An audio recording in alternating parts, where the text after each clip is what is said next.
I declare the annual session of the NATO Parliamentary Assembly open. Declaro abierta We have a number of illustrious speakers.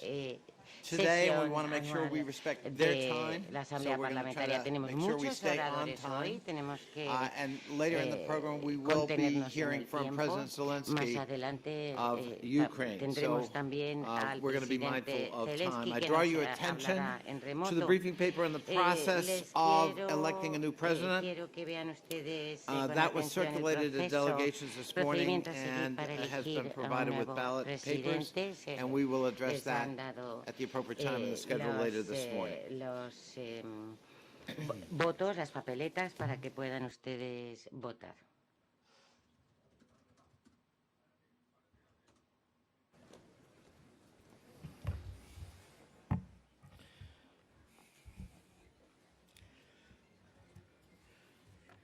Dear friends, it's been an honor to serve as your Queridos president for amigos, these ha two sido un consequential honor, years. Ser su We have presidente faced our durante share of estos challenges together. años. Y hemos tenido A global juntos que pandemic, enfrentarnos a muchos retos. a Una violent pandemia insurrection mundial, in the United una States Congress, insurrección the violenta fall contra el of Congreso Kabul de in los Estados Afghanistan, Unidos, la caída and de Russia's Kabul brutal, en Afganistán, depraved, y criminal invasion esta of Ukraine, brutal, which has helped precipitate invasión energy, criminal de inflation, Rusia, food, and refugee de crises Ucrania, que ha over the world. precipitado, tantas Through crisis these en el trials, mundo, we've forged a energéticas, stronger inflación, alliance and a stronger alimentos, assembly. refugiados.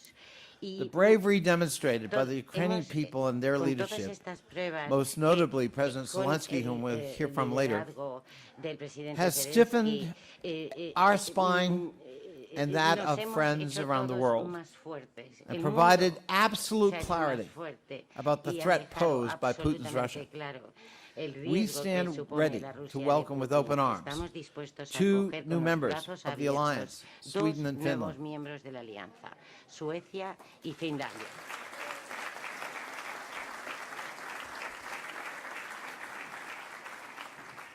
And we helped rewrite the way Y NATO hemos girds itself for a more contribuido hostile and a, challenging security a environment, escribir cómo with the tenemos adoption que of a new prepararnos para strategic un concept nuevo entorno here de in Madrid in seguridad, June. Con mayores A retos strategic y concept that que es further más hostil. Aquí enshrines en the Madrid, founding en of la democratic cumbre, el principles concepto estratégico, of the Washington Treaty, este concepto founding estratégico NATO, que, in how we sigue define and ahondando organizing en los principios ourselves as a democráticos political military fundacionales del alliance. Tratado de Washington. Let me quote some of the ways in which NATO has committed itself to operationalizing that commitment to democratic values in the new strategic concept. For the first time ever, we resolved that NATO will safeguard our freedom and democracy as a purpose. For the first time ever, we resolved that NATO will reinforce our shared democratic values. And for the first time ever, the strategic concept identifies authoritarianism as a challenge to our interests, values, and democratic way of life. Not just Russian or Chinese authoritarianism, but authoritarianism in general, both within and without. On the fundamental issue of democracy, our assembly moved that needle. You should be proud of that. I know I am. On January 6th, I was starting the first year of my 2 years as president of this organization, and I was huddled on the floor of the House of Representatives when a violent mob attacked the United States Capitol to stop the democratic process. In America, I spoke a few weeks later to Secretary Stoltenberg, who came to visit Washington, and I told him that we were going to insist that NATO live up to its founding commitments to democracy, and that this would be a defining issue for our time and a matter for our collective legacy. The Secretary General is delivering on that commitment. We now have 29 of 30 allies supporting our proposal to create architecture for democracy within NATO, the Center for Democratic Resilience. We need that 30th vote, and you know who you are. Remember the skepticism we faced faced when we started this journey. After 73 years of existence, we believe that it's time that NATO established the architecture, concrete architecture, dedicated to the advancement and preponderance and defense of democracy. You walk in the NATO headquarters in Brussels, and it looks like a scene from Star Wars. It's contemporary and beautiful. There are offices dedicated to a myriad of activities for NATO, mobility, interoperability, strategic planning, but there's not even a broom closet dedicated to democracy. That has to change. If we want to continue NATO's success, that has to change. If we want to be something more than just a military bloc that opposes Russia, that has to change. If we want to gird ourselves against the march of authoritarianism, which has in recent years quickened its step and violence, we must move beyond the rhetorical in our commitment to democratic institutions. With the new strategic concept, we have a solid basis, finally, to turn our proposal for a Democratic Resilience Center into a reality. Look no further than Ukraine to understand why that's so critical. People are dying in Ukraine as we speak here today. They're trying to embrace that democratic ideal. For daring to associate themselves with us, an alliance that, through solidarity, sense of purpose and courage, won the Cold War to be a free people. Through their brave and inspiring struggle, Ukrainians are demonstrating every day the power of right over might and freedom over fear. El poder de lo correcto sobre la fuerza y de la libertad sobre el temor. Yehor and Solomia, and all of our Ukrainian friends who are here, on behalf of our Assembly, we pay tribute to you, and through you to all Ukrainians, for your extraordinary bravery, resolve, and resilience. We're faced with a moment of truth, my friends, which this generation, our generation, cannot fail to meet. Because the stakes are truly about the future of liberal democratic values and individual freedoms versus the alternative, the absolute suppression of those freedoms, and with it, the suppression of the human spirit itself. This alliance will not allow authoritarianism to extinguish the flames of democracy. This alliance will not allow Vladímir Putin to stamp out the embers of democratic ambition wherever they burn. Every day, Ukrainians fight for those democratic values and for their democratic future. We must stand by them. We must support them for however long it takes to prevail. And prevail we will.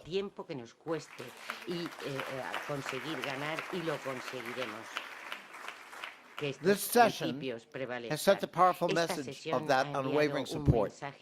Our military assistance is making a real difference in the battlefield. Our Assembly has reaffirmed we'll never recognize, never, any of Russia's illegal and illegitimate attempted annexations. Crimea is Ukraine.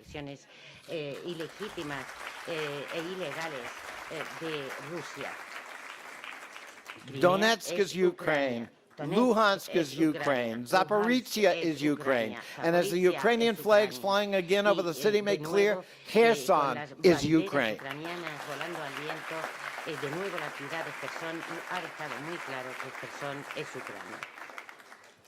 Over the last few weeks, Vladímir Putin has once again escalated the brutality of this senseless criminal war with a terrorizing bombing campaign on urban centers and particularly civilian infrastructure.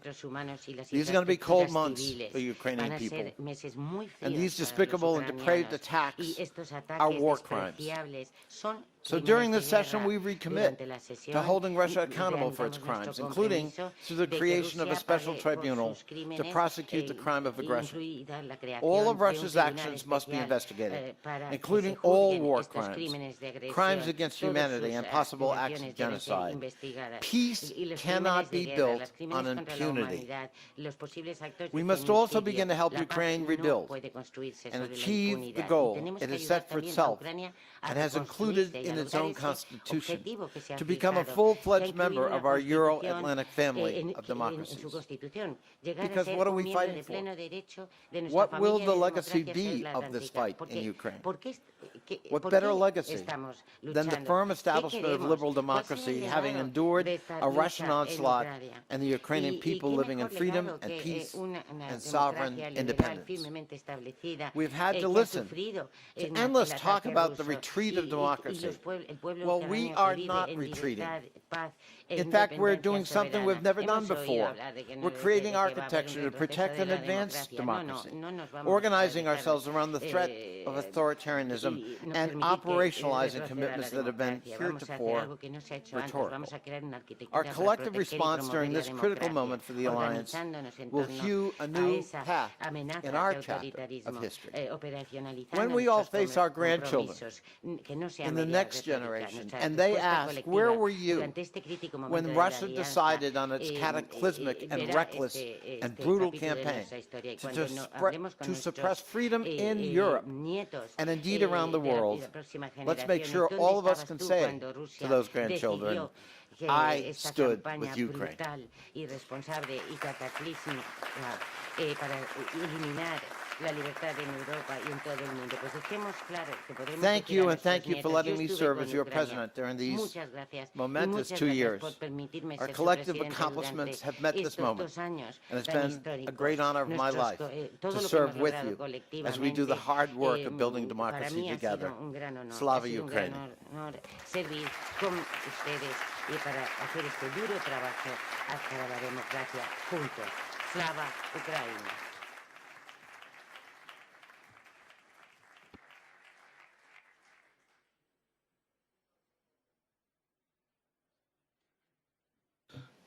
It is now my pleasure to welcome His Es mi gran Excellency Mr. André placer Gil, dar la bienvenida a President su of the excelencia Senate André of Gil, Spain. presidente del Senado Mr. President. español. Señor presidente.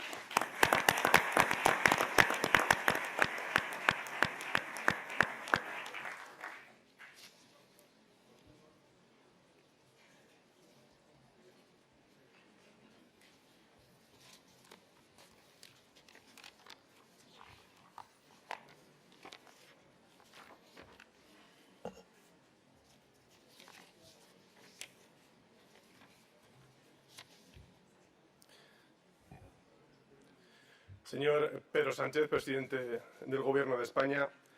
Señora Meritxell Batet, presidenta del Congreso de los Diputados de España. Señor Gerald Connolly, presidente de la Asamblea Parlamentaria de la OTAN. Delegadas y delegados, muy buenos días a todos y a todas.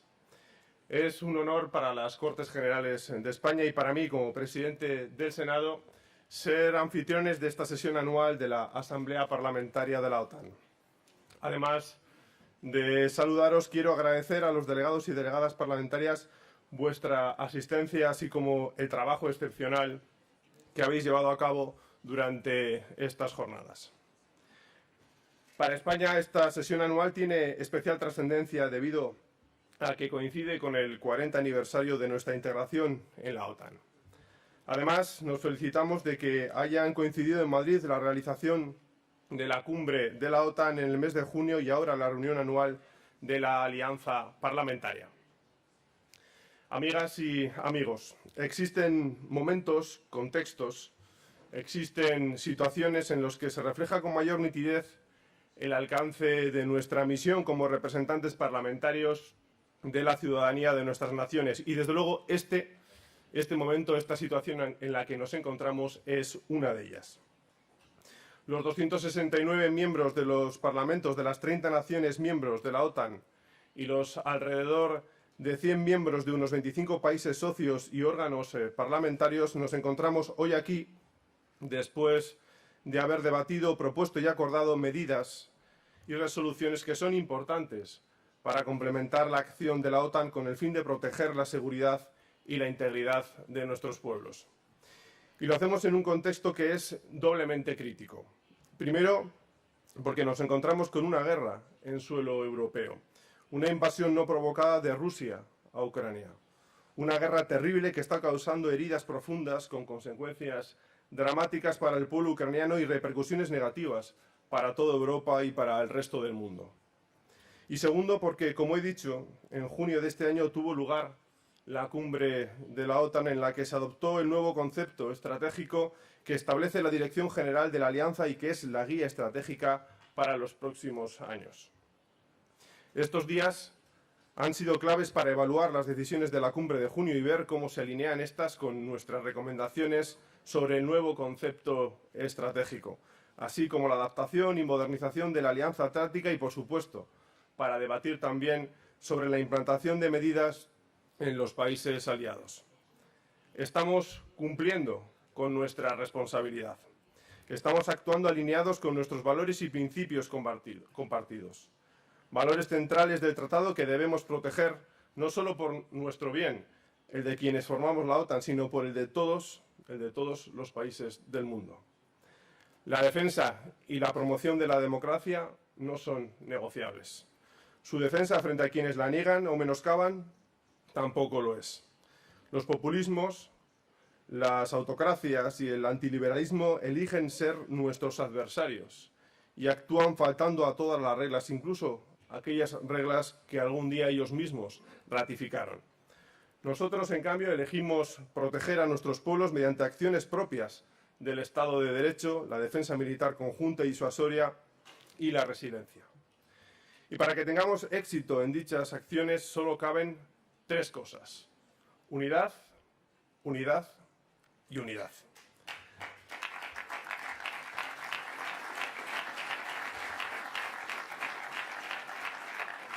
Las amenazas tradicionales y emergentes, desde luego, son múltiples, pero nuestra alianza de democracias es cada vez más fuerte. En este contexto de defensa conjunta, las voces de las parlamentarias y de los parlamentarios y su capacidad, nuestra capacidad legislativa y de protección de nuestra estructura basada en reglas es absolutamente crucial. En esto quiero ser claro, quiero ser tajante. La Alianza Atlántica solo tiene sentido en un contexto democrático.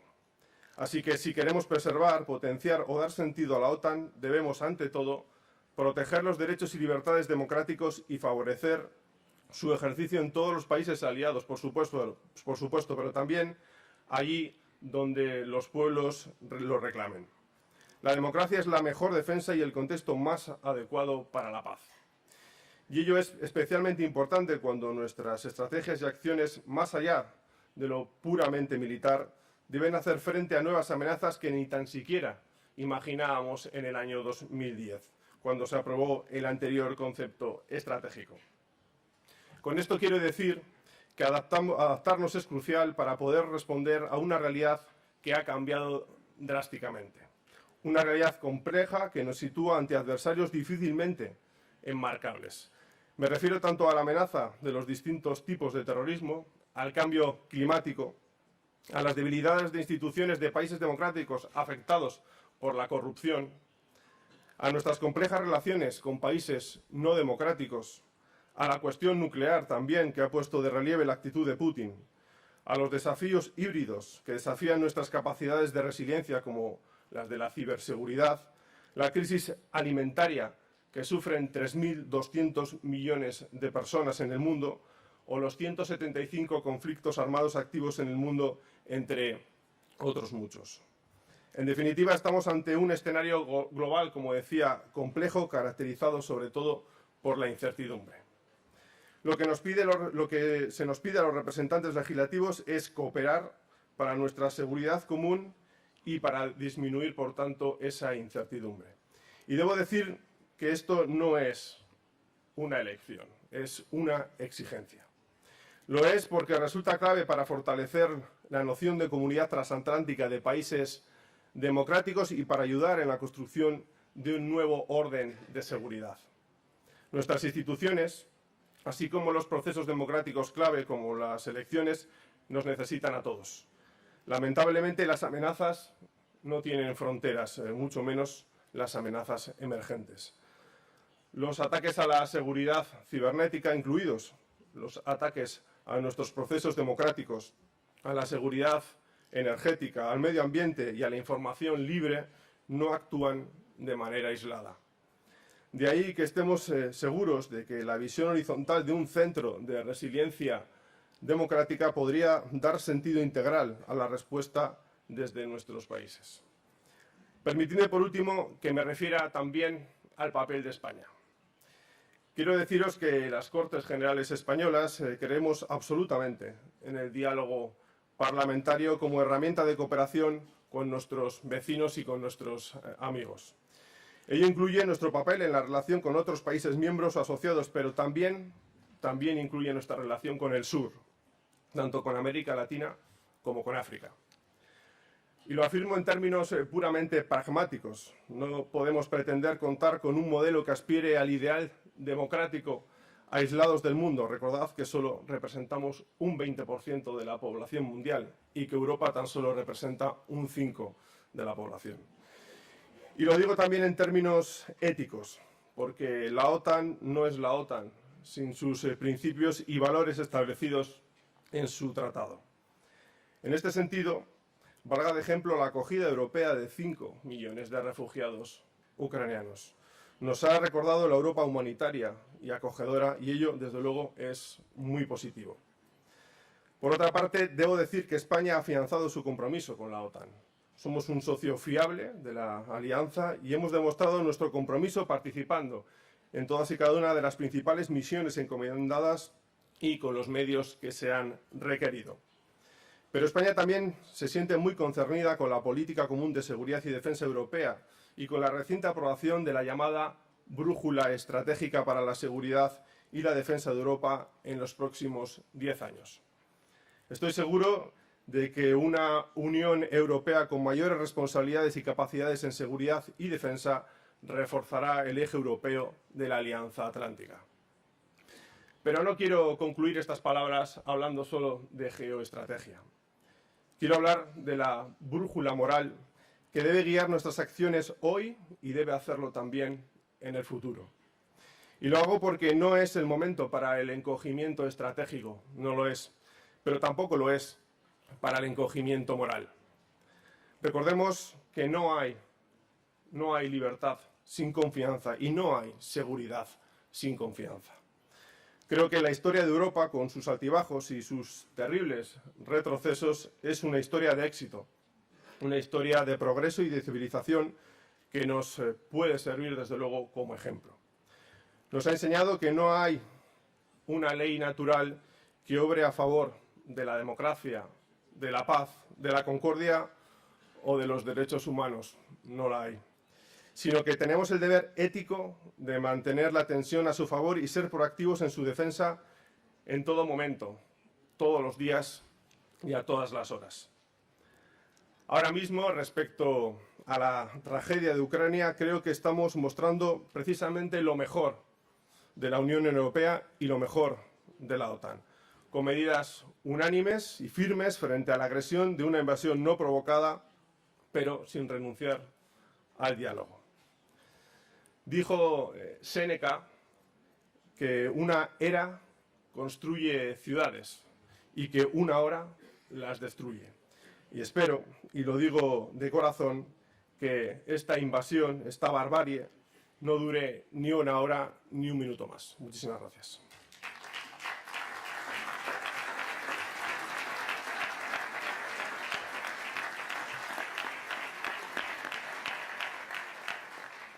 Thank you so much, President Gill. Thank you again for your hospitality. Muchísimas And we share your gracias sentiments. por la hospitalidad y It's por now las my palabras que pleasure to welcome compartimos. Her Ahora es un Excellency, Miss placer dar la Marichal palabra Batet, a la señora who's the Marichal President Batet, of the Congress of Deputies. presidenta I had del the Congreso pleasure de los of being Diputados with de Marichal España. Has tenido el in placer de June estar at con the Marichal summit, en la and cumbre it's great to welcome you también, back to the y NATO es un gran Parliamentary placer Assembly. volver a darle la bienvenida Marichal aquí a nuestra Asamblea Parlamentaria. Marichal Batet tiene la palabra. Good morning, everybody. Presidente de la Asamblea Buenos días a todos. de la OTAN, dear Chairman, thank you for your words. Presidente del Gobierno, Presidente Sánchez, Presidente del Senado, Ministro de Exteriores, Unión Europea y Cooperación, parlamentarios venidos de todos los países miembros de la OTAN, parlamentarios procedentes también de los países asociados y observadores, europarlamentarios, señoras y señores. Es un honor para las Cortes Generales, para el Parlamento español, ejercer de anfitrión del 68ª sesión anual de la Asamblea Parlamentaria de la OTAN. En cualquier circunstancia lo hubiera sido, pero lo es más si cabe este año 2022, en el que celebramos el 40 aniversario de la entrada de España en la Alianza Atlántica. Un año en el que también Madrid fue sede, en junio, de una de las cumbres más importantes y exitosas de la OTAN. Les transmito, en nombre del Congreso de los Diputados que presido, nuestro deseo de que su estancia en España haya sido lo más fructífera posible, tanto en lo referente al trabajo de la Asamblea como en su contacto con la vida social y cultural de nuestro país. La OTAN es una alianza de Estados soberanos que libremente nos hemos unido para concurrir en la consecución de un fin común: el mantenimiento de la paz y la seguridad. Decía el canciller Kohl que él pertenecía a una generación que conocía perfectamente el alcance del significado de la paz, porque en plena infancia había vivido una guerra terrible, la Segunda Guerra Mundial. Así es, esa generación, la que fundó en 1955 la Organización del Tratado del Atlántico Norte, era plenamente consciente, porque lo había sufrido en su propio ciclo vital, de que la paz es la condición previa de todo lo que puede contribuir a una vida digna. La paz es la condición primera y básica para el ejercicio pleno de la libertad, de la democracia, del respeto de los derechos humanos y del Estado de Derecho. Esa generación también había aprendido otra lección de la historia: que la paz no se construye desde la inacción, desde la pasividad o la desunión. Los errores cometidos en los años 30 no se debían volver a repetir. Entendieron que para preservar la paz había que organizarse en su defensa, porque las fuerzas que la amenazan son reales y necesitan una respuesta activa. Comprendieron que la paz hay que trabajarla y construirla día a día. Como también dijo Helmut Kohl, la paz debe ser más que la ausencia de guerra. De ese compromiso fundamental surgió la OTAN. Desde entonces, la Alianza Atlántica ha contribuido con éxito a preservar un orden internacional basado en reglas y, en el concreto caso del espacio euroatlántico, ha hecho posible su periodo histórico más prolongado de paz. Pero a partir del 24 de febrero de 2022, otra generación, la nuestra, ha descubierto abruptamente que nada está conquistado para siempre, y mucho menos la paz y la estabilidad en Europa. En efecto, el cambio de paradigma que ha supuesto la agresión rusa nos está desafiando en todos los frentes: en el político, en el económico, en el social, en el militar. En esta Asamblea y en otros foros estamos reflexionando sobre la respuesta que debemos dar a este desafío. Una conclusión unánime de dicha reflexión es que esta respuesta ha venido caracterizada y debe seguir viniendo caracterizada por la unidad. Una unidad que ha sorprendido positivamente a muchos analistas, a veces incluso a nosotros mismos, y muy negativamente a Putin, que claramente no la esperaba. Una unidad que hay que preservar. Hoy tendremos la oportunidad de escuchar en esta sesión al presidente Zelensky. Estoy convencida de que volveremos a admirar el ejemplo de una nación que está haciendo frente a la barbarie, con coraje y la determinación del que, además de defender su integridad territorial, lucha por su dignidad expresada en valores, nuestros valores, los valores compartidos por todos. Porque con esta brutal agresión, amigos y amigas, los miembros de la comunidad transatlántica nos hemos dado cuenta, por si alguna vez lo habíamos olvidado, de que los hijos de la Ilustración, los que compartimos los valores de la democracia, los que creemos en la razón, en el respeto a la legalidad internacional, los que creemos en los derechos humanos, debemos estar unidos, como decía el presidente del Senado, porque solo unidos podremos defender la democracia frente al totalitarismo.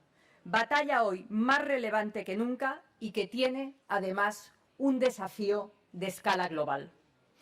Junto a la unidad, yo destacaría la solidaridad como otro de los elementos que ha regido y debe seguir rigiendo nuestra respuesta. Solidaridad sobre todo de los países más próximos geográficamente con el conflicto, pero también del conjunto de países europeos y de la comunidad transatlántica en general. Una solidaridad que nos está llevando a compartir los costes económicos y sociales. Como siempre digo, España puede no hacer frontera geográfica con Ucrania, pero somos frontera con Ucrania. Pero de todas las conclusiones extraídas de lo que nos está pasando, además de nuestra unión y nuestra solidaridad, quizás la más importante sea la constatación de que la única respuesta eficaz a las turbulencias globales debe proceder del multilateralismo. Cada vez es más evidente que en un mundo interconectado e inestable no es sensato mantenernos a un lado, aislados. Así lo han entendido Suecia y Finlandia, que en breve se incorporarán a la OTAN, a cuyos delegados quiero enviar un saludo especialmente afectuoso. Vivimos un momento atlantista y europeísta, en el que tanto la Unión Europea como la Alianza Atlántica, cada una en su papel, se están revelando como instrumentos indispensables para la gobernanza de la incertidumbre. En este contexto, que es el que estamos viviendo, el rol de la Asamblea Parlamentaria de la OTAN, cuyo plenario hoy inauguramos, puede ser de gran utilidad. En primer lugar, porque la mera existencia de esta Asamblea fortalece la noción de una comunidad transatlántica de países democráticos. Los parlamentos no son solo un espacio de representación política. Exigen que esa representación sea necesariamente plural, ya que la sociedad libre lo es por definición. Por eso, cuando los parlamentarios de diversos países nos encontramos en un foro multilateral, establecemos un diálogo que en esencia es rico e integrador, al abarcar en nuestra representación al conjunto de nuestras sociedades, no solo a la parte mayoritaria de las mismas. Por otro lado, tejer fuertes lazos más allá de su eje es uno de los retos vitales de la comunidad transatlántica para los próximos años. En un planeta en el que nuestros competidores estratégicos siguen cuestionando las reglas del orden internacional, en un contexto geopolítico en el que el modelo democrático se encuentra bajo una amenaza global, es fundamental que nuestra voz llegue lo más lejos posible y encuentre eco y complicidad más allá de nuestra zona de influencia natural. La Asamblea Parlamentaria de la OTAN, por la flexibilidad de su funcionamiento y composición, también puede ser un medio idóneo para tejer esos vínculos.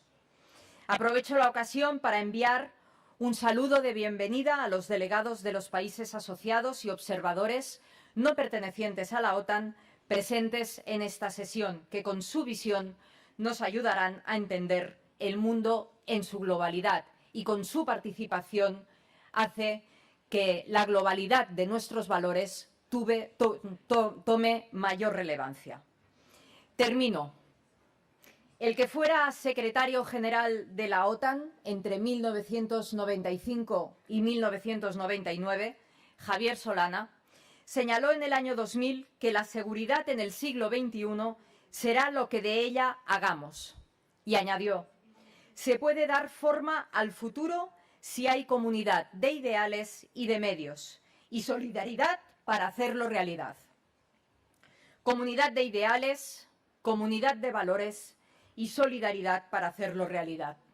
El concepto estratégico aprobado en la cumbre celebrada este junio en Madrid destaca 4 valores comunes de la Alianza: la libertad individual, los derechos humanos, la democracia y el Estado de Derecho. Y también apuesta por integrar el cambio climático, la seguridad humana y la agenda de mujeres, paz y seguridad entre los cometidos esenciales de la OTAN. Lo que, en definitiva, nos está recordando el concepto estratégico es que esta no es solo una alianza militar, es una alianza de valores, una comunidad de valores, como decía Javier Solana, que la Asamblea, cuyo plenario hoy inauguramos, contribuirá, sin duda, a fortalecer. Muchísimas gracias. Bienvenido, secretario general de la OTAN.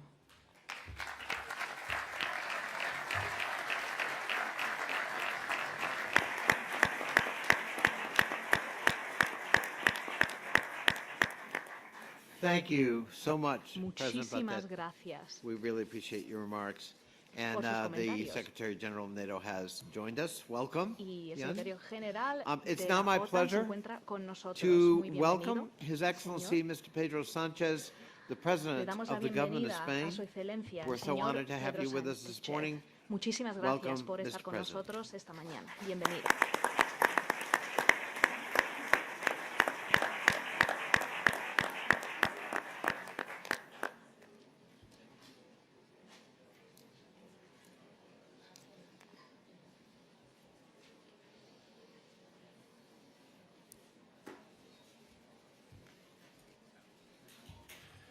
Buenos días a todos y a todas, delegados, delegadas, señor presidente de la Asamblea Parlamentaria de la OTAN, secretario general de la OTAN, señora presidenta del Congreso, señor presidente del Senado, queridos miembros de la Asamblea de la OTAN, bienvenidos a Madrid, a España. El 40 aniversario de la entrada de España en la Alianza Atlántica supone una ocasión inmejorable para celebrar esta sesión anual de la Asamblea Parlamentaria aquí, en Madrid, en la capital de España. Tras la cumbre del pasado mes de junio, tal y como ha dicho la presidenta del Congreso de los Diputados y también el presidente del Senado, es un honor acoger ahora a un foro que facilita la comprensión de la agenda euroatlántica, fomentando el control de los poderes legislativos nacionales en el ámbito de la defensa y de la seguridad. Hace 40 años España se incorporaba a un grupo de sociedades unidas en base a unos pilares elementales de la democracia, la libertad, la justicia, la igualdad y el pluralismo político. A eso nos referimos cuando invocamos precisamente la palabra defensa, porque se trata de defender unos valores esenciales que definen nuestra forma de estar en el mundo, de ver el mundo, y cuya proyección es hoy más importante que nunca. Nos encontramos, señoras y señores, en un momento de una enorme trascendencia para la historia de la Alianza Atlántica. Yo creo que somos todos conscientes de ello. Hay una agresión ilegal, injusta, no provocada por Ucrania, al contrario, provocada por Putin en un ataque directo, no solamente a la seguridad y la estabilidad de Europa, sino también a la arquitectura multilateral de seguridad construida durante décadas. Y ante este desafío, ¿qué es lo que debemos hacer? Yo creo que la OTAN ha sabido demostrar la propia necesidad de su existencia. Recuerdo que cuando estábamos preparando la cumbre de la OTAN el pasado mes de junio, antes de la invasión de Putin en Ucrania, había muchos think tanks que hablaban de cómo revitalizar a la OTAN.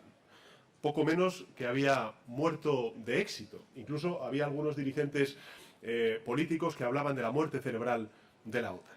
Bueno, pues yo creo que la OTAN ha sabido demostrar la propia necesidad de su existencia, porque ha reaccionado no solamente con prontitud, sino también con determinación, transmitiendo a nuestras sociedades un mensaje de esperanza, de unidad, de cohesión, en defensa de los valores que nos unen, que son los valores que se sintetizan en la democracia. Y lo ha hecho además con inteligencia. Lo hemos hecho con inteligencia. Yo admiro, y quiero reconocerlo aquí, el liderazgo de nuestro secretario general, de Stoltenberg, porque ha sabido dar una respuesta proporcionada, inteligente y moderada, evitando en todo momento, querido Jens, una escalada de consecuencias impredecibles que nadie desea. Desde luego, ninguno de los que estamos aquí presentes lo deseamos. España, Europa, todas las democracias aquí representadas en esta Asamblea, somos amantes de la paz y de la defensa de un orden internacional basado en reglas, como bien ha dicho el presidente de la Asamblea. Por eso, hoy, de nuevo, aquí, en Madrid, sería bueno que entre todos lanzáramos un mensaje rotundo a Vladímir Putin de que deje en paz a Ucrania, que respete su integridad territorial, su soberanía nacional y su capacidad para elegir libremente sobre su futuro.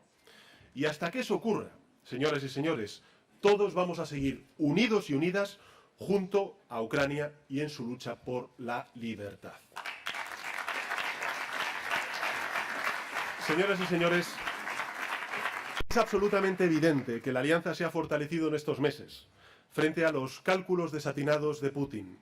Hay dos elementos que me gustaría compartir con todos ustedes que así lo demuestran. El primero, ¿cuál es? El concepto estratégico de Madrid, que supone un punto de inflexión en la definición del marco geopolítico que conocíamos hasta ahora, y los cambios trascendentales en la actitud de numerosos aliados y sus socios, entre los que quiero destacar las solicitudes de adhesión de Finlandia y de Suecia. La respuesta de España ha sido un apoyo rotundo a Ucrania, a su acción global.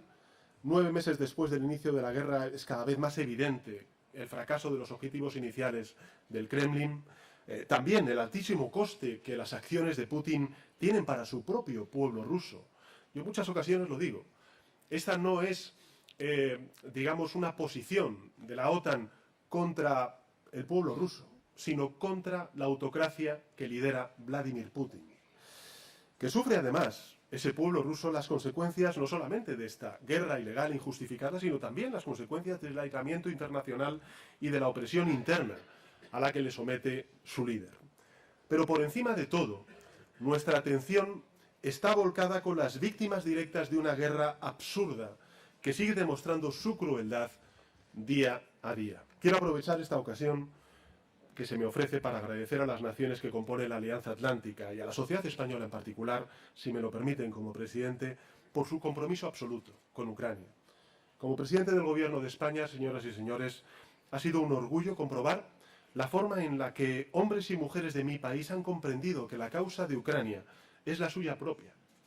En primer lugar, hemos realizado un apoyo sustancial en el plano militar, respaldando el derecho legítimo de Ucrania a defender su independencia y su integridad territorial. Ante la gravedad y la violación de la agresión rusa, ni la pasividad, como antes se ha dicho, es una opción, ni podemos confundir la contención con la inacción. Por eso estamos contribuyendo desde España con casi 270 millones de euros al Fondo Europeo de Apoyo a la Paz para el envío de material militar en el marco de la Unión Europea. Hemos donado sistemas de misiles antiaéreos, generadores y vehículos de distintas configuraciones. Hemos y vamos a seguir trabajando en la entrega de material para la defensa legítima de Ucrania. También estamos formando personal militar, ucraniano me refiero, en los sistemas entregados, y vamos a participar en la misión de adiestramiento de la Unión Europea, configurando un centro de adiestramiento en una capital muy cerca de aquí, de la capital de España, que por cierto les recomiendo visitar por toda su historia y toda su belleza, que es Toledo, y que esperamos que comience a funcionar a finales de este mes. Y además mi país ha incrementado su presencia militar en Letonia, como tuve ocasión de visitar con el secretario general Stoltenberg, que ya asciende a más de 600 efectivos. Y participamos activamente en los despliegues navales y aéreos de la Alianza para reforzar su capacidad de disuasión ante Putin. En segundo lugar, el frente humanitario. España ha destinado a Ucrania el mayor paquete de ayudas jamás asumido por un país, por mi país me refiero, hacia solo un país, por valor de 38 millones de euros. Y hemos acogido a más de 135.000 ucranianos y ucranianas en régimen de protección temporal, con unos 35.000 menores escolarizados. He tenido ocasión, por cierto, señoras y señores, a lo largo de estos meses de poder reunirme con muchos de estos refugiados y refugiadas. La mayor parte de ellos son mujeres, son niños y niñas, y tengo que darles la garantía de que les estamos acogiendo y tienen los derechos y las libertades que tendría cualquier ciudadano español. Eso es también lo que diferencia a las democracias, como la democracia española, de las autocracias, como la autocracia rusa. Unas cifras que, pese a la lejanía geográfica que tiene España con Ucrania, como bien recordaba antes la presidenta Batet, reflejan algo muy importante que me gustaría compartir con todos ustedes. Es la solidaridad de la sociedad española, volcada con el pueblo ucraniano a través de las ONGs, de las empresas, de las administraciones públicas, y que no olvida su pasado, y que, en consecuencia, lo que hace es extenderlo a aquellos que hoy, en pleno siglo XXI, sufren las dramáticas consecuencias de un conflicto bélico. Esta solidaridad va unida a 3 valores a los que nunca vamos a renunciar. Y alguno de ellos lo ha dicho el presidente de la Asamblea, la justicia. No pueden quedar impunes los crímenes de guerra, la memoria y la verdad. Por eso, hace pocas semanas llegó a Ucrania el equipo que preparará el despliegue de las unidades de policía española en apoyo a las autoridades ucranianas en la investigación de posibles crímenes de guerra y de lesa humanidad. Y, por supuesto, vamos a mirar hacia el futuro, participando ya en los esfuerzos internacionales para sentar las bases hacia la reconstrucción de Ucrania. Así, en la conferencia de Lugano, el pasado mes de julio, España anunció 250 millones de euros en aportaciones. Por último, y en tercer lugar, señoras y señores, somos muy conscientes de que hay víctimas de esta guerra mucho más allá de las fronteras de Ucrania. Sabemos que mientras dure el conflicto, el mundo entero seguirá viviendo bajo la amenaza y la incertidumbre. Lo pudimos ver hace escasos días en la cumbre que se celebró del G20 en Bali. Y en ese escenario, desde el Ejecutivo de España, creemos que solamente hay una vía y es actuar para proteger.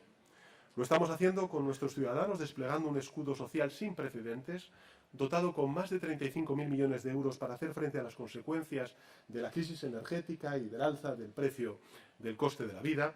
Lo hacemos con nuestros socios europeos, liderando políticas energéticas y reformas estructurales que nos hagan menos dependientes de las energías fósiles y, por tanto, mucho más resilientes ante el chantaje de Putin energético hacia Europa.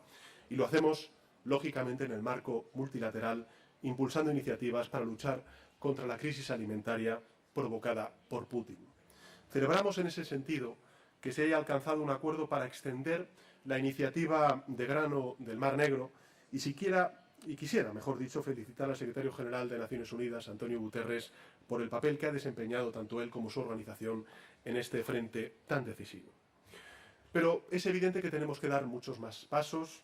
Por eso, en las últimas reuniones de alto nivel de la Asamblea General de Naciones Unidas, la Unión Europea, España, también Estados Unidos y la Unión Africana copatrocinamos una cumbre sobre seguridad alimentaria, comprometiéndonos a movilizar más de 230 millones de euros en este área.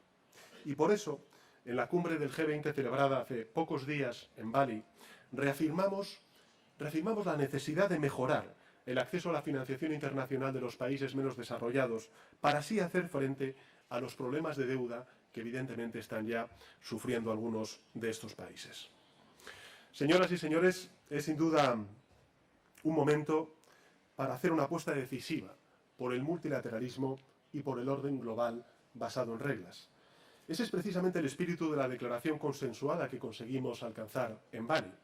Un compromiso con la Carta de Naciones Unidas, un compromiso con el derecho internacional, presidente, que incluía el rechazo unánime a la amenaza y al posible uso de armas nucleares, suscrito hasta incluso por la propia Federación Rusa.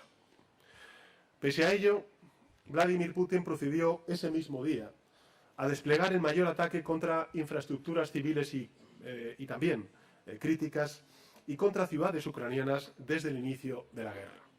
Un nuevo paso en su siniestra voluntad de destruir a Ucrania y causar más muertes de víctimas inocentes. Asistimos en consecuencia, señoras y señores, a la cara más cruel de la huida hacia adelante en la que está sumido el actual presidente ruso. Pero sabemos que Ucrania resistirá, sabemos que el orden mundial prevalecerá y sabemos cuáles son las vías para conseguirlo. La de la firmeza ante la sinrazón, la de la respuesta justa frente a la provocación y la de la unidad. Así creo que lo hemos demostrado la semana pasada, tras el impacto accidental de un misil en suelo polaco, que costó la vida de 2 polacos.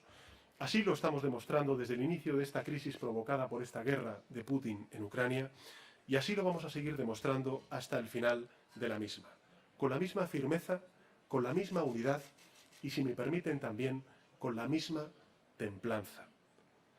Y con la certeza, querido presidente, querido secretario general, de estar haciendo lo que debemos hacer para conseguir cuanto antes aquello que todos deseamos y sobre todo nuestras sociedades, y es el restablecimiento de la paz, del orden internacional y de la libertad. Muchas gracias, señor presidente. Bienvenidos a Madrid, bienvenidos a España.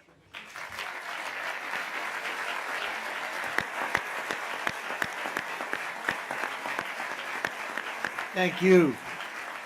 Thank you so much, Mr. President. Gracias. señor presidente, Thank you for your wonderful leadership por su liderazgo and inspiring y remarks. por sus comentarios de gran inspiración. And again, we thank our Spanish Queremos dar las guests gracias for a their nuestros extraordinary hospitality, invitados, wonderful a job, and nuestros doing it anfitriones twice in 1 españoles year por su is magnífica above hospitalidad and dos beyond the call of veces en duty. un So año. thank you. Va mucho más allá Let's give de them a hand. del Thank deber. you.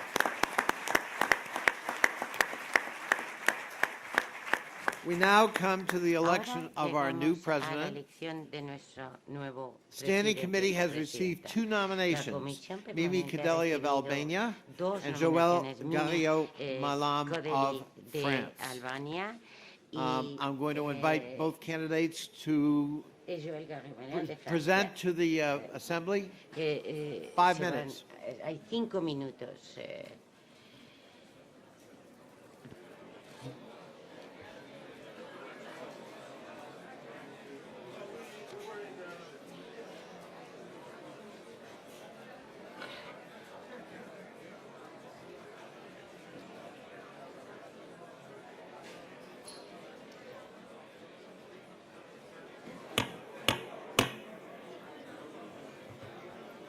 If I can invite Mimi Cadelli to come to the Quisiera rostrum pedir, por favor, and que make her Mimi Codelli presentation. subiera al Welcome, Mimi. estrado para que haga su presentación. Bienvenida, Colleagues, if you Mimi. could take a seat and limit ¿Podrían, por favor, los conversation demás, We tomar want to hear from our asiento? 2 candidates Queremos oír for the next hablar, president of the Assembly. a nuestras Thank you. dos candidatas Mimi Cadelli. a la presidencia de la Asamblea. Mimi Cadelli, por favor.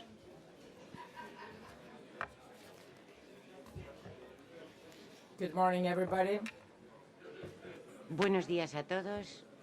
Honorable President Connolly, Honorable Honorable presidente colleagues, Connolly, dear friends, ladies and gentlemen, honorables dear Spanish compañeros, friends, queridos I'm very pleased compañeros, and honored to talk to you queridos today. anfitriones españoles, es un gran honor para mí dirigirme The world hoy is a suffering ustedes. its most El mundo moment, hoy its está worst moment pasando por since su the peor end of the momento Cold War. desde el final de la Guerra Russia's Fría. war of La aggression guerra de against Ukraine agresión de has Rusia brought contra Ucrania destruction nos ha and attacks on llevado la civilians destrucción y los not seen ataques a since los civiles the de World una War manera II. que no se había visto desde la Segunda Russia is Guerra not Mundial. anymore a competitor, Rusia ya no es but an armed un aggressor that wants to competidor, change the sino international un order. agresor armado que Because quiere they know cambiar el they orden cannot dominate. internacional, porque saben que no The pueden current dominar. situation did not La start situación by actual surprise. no ha empezado Russia's así, long-standing por sorpresa. efforts to Todos sus destabilize esfuerzos desde hace its mucho neighbors tiempo para using intelligence and desestabilizar cyber a sus vecinos, utilizando capacities sus to capacidades undermine ciber y de democratic inteligencia processes para minar los around the procesos globe democráticos have been en present toda to esa at least zona, han since the estado arrival presentes of por lo Putin in menos power at desde la Kremlin. llegada de Putin al NATO poder countries, en el Kremlin. Los países by de the la US, OTAN, liderados por Estados are making Unidos, Russia's están war of aggression haciendo against esta guerra de Ukraine agresión de a Rusia contra strategic Ucrania failure. un fracaso Our defense and estratégico. deterrence Nuestra is disuasión y being defensa strengthened constantly, está particularly reforzándose at the eastern de flank, forma constante, sobre and todo en el improving flanco este, more y by está welcoming mejorando Finland and con Sweden to la our acogida alliance. de Finlandia Across y Suecia Europe, en el seno de nuestra NATO and the alianza. En EU toda Europa, are la united OTAN y la UE in están defending unidas shared values. en esta defensa de nuestros valores While comunes. Russia is a defined aggressor, China Si Rusia wants es to un shape the agresor, international order definido, to dominate China it. quiere cambiar el orden Beijing wants como to existe create en el mundo. an enhanced sphere of Beijing quiere influence crear and una become esfera de dominant in the world. influencia mucho mayor para tener NATO and the extending dominio European en el area mundo. is targeted, and we have to be tenemos cautious que to these actuar our con growing mucha issues precaución for porque our son future. problemas que crecen para nuestro COVID-19 futuro. El has COVID-19 shown that more ha it's needed demostrado to que hace cooperate falta when it mucho comes más to joint para responses y against cooperar en pandemics. respuestas conjuntas contra We las have to pandemias. engage with all Tenemos countries que when it comes to public hablar health, con todos, because the estar en contacto disease con todos los países knows en no materia borders. de sanidad, Climate de salud. change is porque las the enfermedades no conocen overreaching fronteras. El challenge cambio of our climático times es ese that will reto que está por measurably encima de increase todos the risk nuestros to otros security retos, and worsen que los as embarca the a todos war porque empeorará warms la seguridad further. y según se vaya calentando el mundo We have to nos lo concentrate pondrá to our aún más neighbors. difícil. Tenemos que Without the también full integration dar la of mano all the a Western nuestros Balkans countries vecinos, sin la into the integración de todos European los NATO, países de los Balcanes European Union or occidentales NATO, en la Unión we will not Europea o achieve la the OTAN, results no vamos a needed to poder this lograr very los polarized resultados que world. necesitamos en Without este continuing mundo the tan support to Georgia polarizado. and Moldova, Sí, en we apoyo will not continuado de consolidate Moldavia the y de reason of Georgia, having no podremos vibrant consolidar democracies la elsewhere. razón de que And haya without winning in Ukraine, democracias vibrantes we y will not vivas en otros defeat países the able. Y sin ayudar a Today's Ucrania terrorist nunca threats are more podremos ideologically ayudar. diverse El mundo de hoy and está geographically mucho más diffused dividido than 2 decades ideológicamente ago. y la Terrorist democracia organizations mucho más have difusa. Las expanded organizaciones from terroristas Afghanistan se and han Middle East expandido, to ya no están solo en Southeast Afganistán y Asia en and Oriente Medio, Africa. sino que han llegado a sudeste Cooperation asiático, should a increase África, y la by cooperación not tiene que only aumentar, strengthening no law solo enforcement and juridical reforzando systems, but also supporting economic las development, labores policiales, promoting sino que tenemos que stabilization and también, increasing promover educational capacities in these countries. el desarrollo de los países The y la parliamentary construcción dimension de is so institucional. important La in dimensión creating parlamentaria, the right interparlamentaria es tan importante working. para crear. Oh, I'm so emotional. Estoy tan emocionada que me he hecho Thank you aquí. for your support. Gracias por su apoyo. Globe that have been present. Presentes. Okay, so, well, that, so creating the right Creando, working between all our las condiciones de trabajo necesarias countries. entre todos Now, I'm nuestros jumping países. Ahora voy a pasar to some personal issues. a unas cuestiones personales. It was a Friday night Fue el viernes when I received a phone noche, call from, cuando at that recibí time, una llamada. U.S. ambassador in Albania, Entonces, and I del was the embajador Minister of Defense of my estadounidense country, en Albania, yo entonces ministra de Defensa asking me de to Albania, collaborate and help. que me pedía que colaborara, I can que tell you, ayudara. Les puedo decir, without modesty, sin that because modestia, of that lo cooperation, reconozco, que gracias we were a esa able to save cooperación pudimos most probably 10 million salvar lives around Mosul. seguramente 10 millones de vidas It was a en sunny, torno a Mosul. beautiful day Un día when soleado, I, as a precioso, minister, had an agreement cuando yo, como ministra, with Mr. Le Drian, llegué at that time en Minister ese of Defense momento, of yo the había Republic of llegado France. a acuerdo con And el we ministro said de we Defensa sent to Mali, de, one of the de- riskiest de Francia, y places in the mandamos world, a Mali, uno de los some lugares más EOD peligrosos, heroes from Albania del to mundo, be part unos of an héroes EU mission.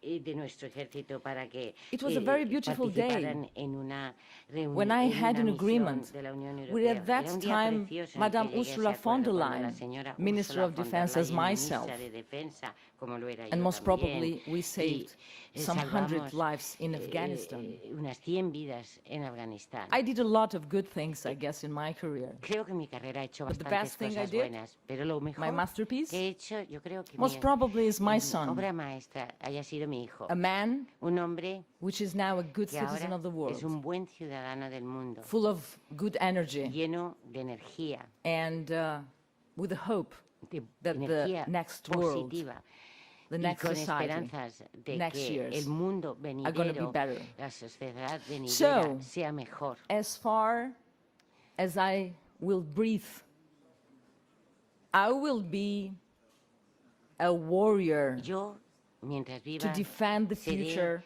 una of my guerrera son and to para defend the defender future el of futuro de all mi hijo the y de sons todos los and hijos the kids and the generations y las generaciones coming. futuras. I'm ending Y quiero terminar by announcing you anunciando, that, before that, sorry, o mejor, before that, antes de hacerlo, last but not least, por último, pero no por I've ello been menos very honored, importante, ha pleased and sido lucky un gran honor, to un serve this placer. organization He sido muy afortunada and to sirviendo serve a esta President organización Connolly y as the sirviendo Vice al President. presidente So I need Connolly from como, you en a tanto, big applause vicepresidente. for Así his que, leadership, pido kindness, un gran aplauso por su liderazgo, and decisions su bondad, he, sus together with all decisiones, of us, made during él, these junto tough con todos times. nosotros en estos Thank you, tiempos tan President. difíciles, nos ha ayudado a estar unidos. Gracias, señor presidente. I will thank, and I'm ending, Voy a dar las gracias y con esto my termino socialist group a within mi the assembly which grupo, I'm leading, socialista en la and all asamblea, the colleagues, el grupo que lidero, collaborators y a todos los colegas that, y colaboradores support que me apoyan during my durante now some o que me han years apoyado serving durante estos años, the assembly. ya unos años. And que, I know that sirvo a la I do asamblea. have Y sé a lot of supporters tengo and a lot of respect. mucha gente que me apoya And I y just que cuento want con su to say respeto. thank you Y, from the y bottom lo of único my que heart. quiero decir es que I will se lo end agradezco de todo corazón. by, Y voy a terminar diciendo, and it's not easy for me, y no me resulta announcing you fácil anunciar that esto, I'm withdrawing my candidacy que retiro mi for candidatura some reasons, por for some good reasons, I guess. algunos motivos, So thank you again. motivos de peso, God buenos bless motivos. At NATO he de Assembly. decir. Así que God mucha bless our suerte, countries. que God bless you Dios all. nos Thank you. bendiga a todos, que bendiga a la Asamblea y a todos nosotros. Gracias.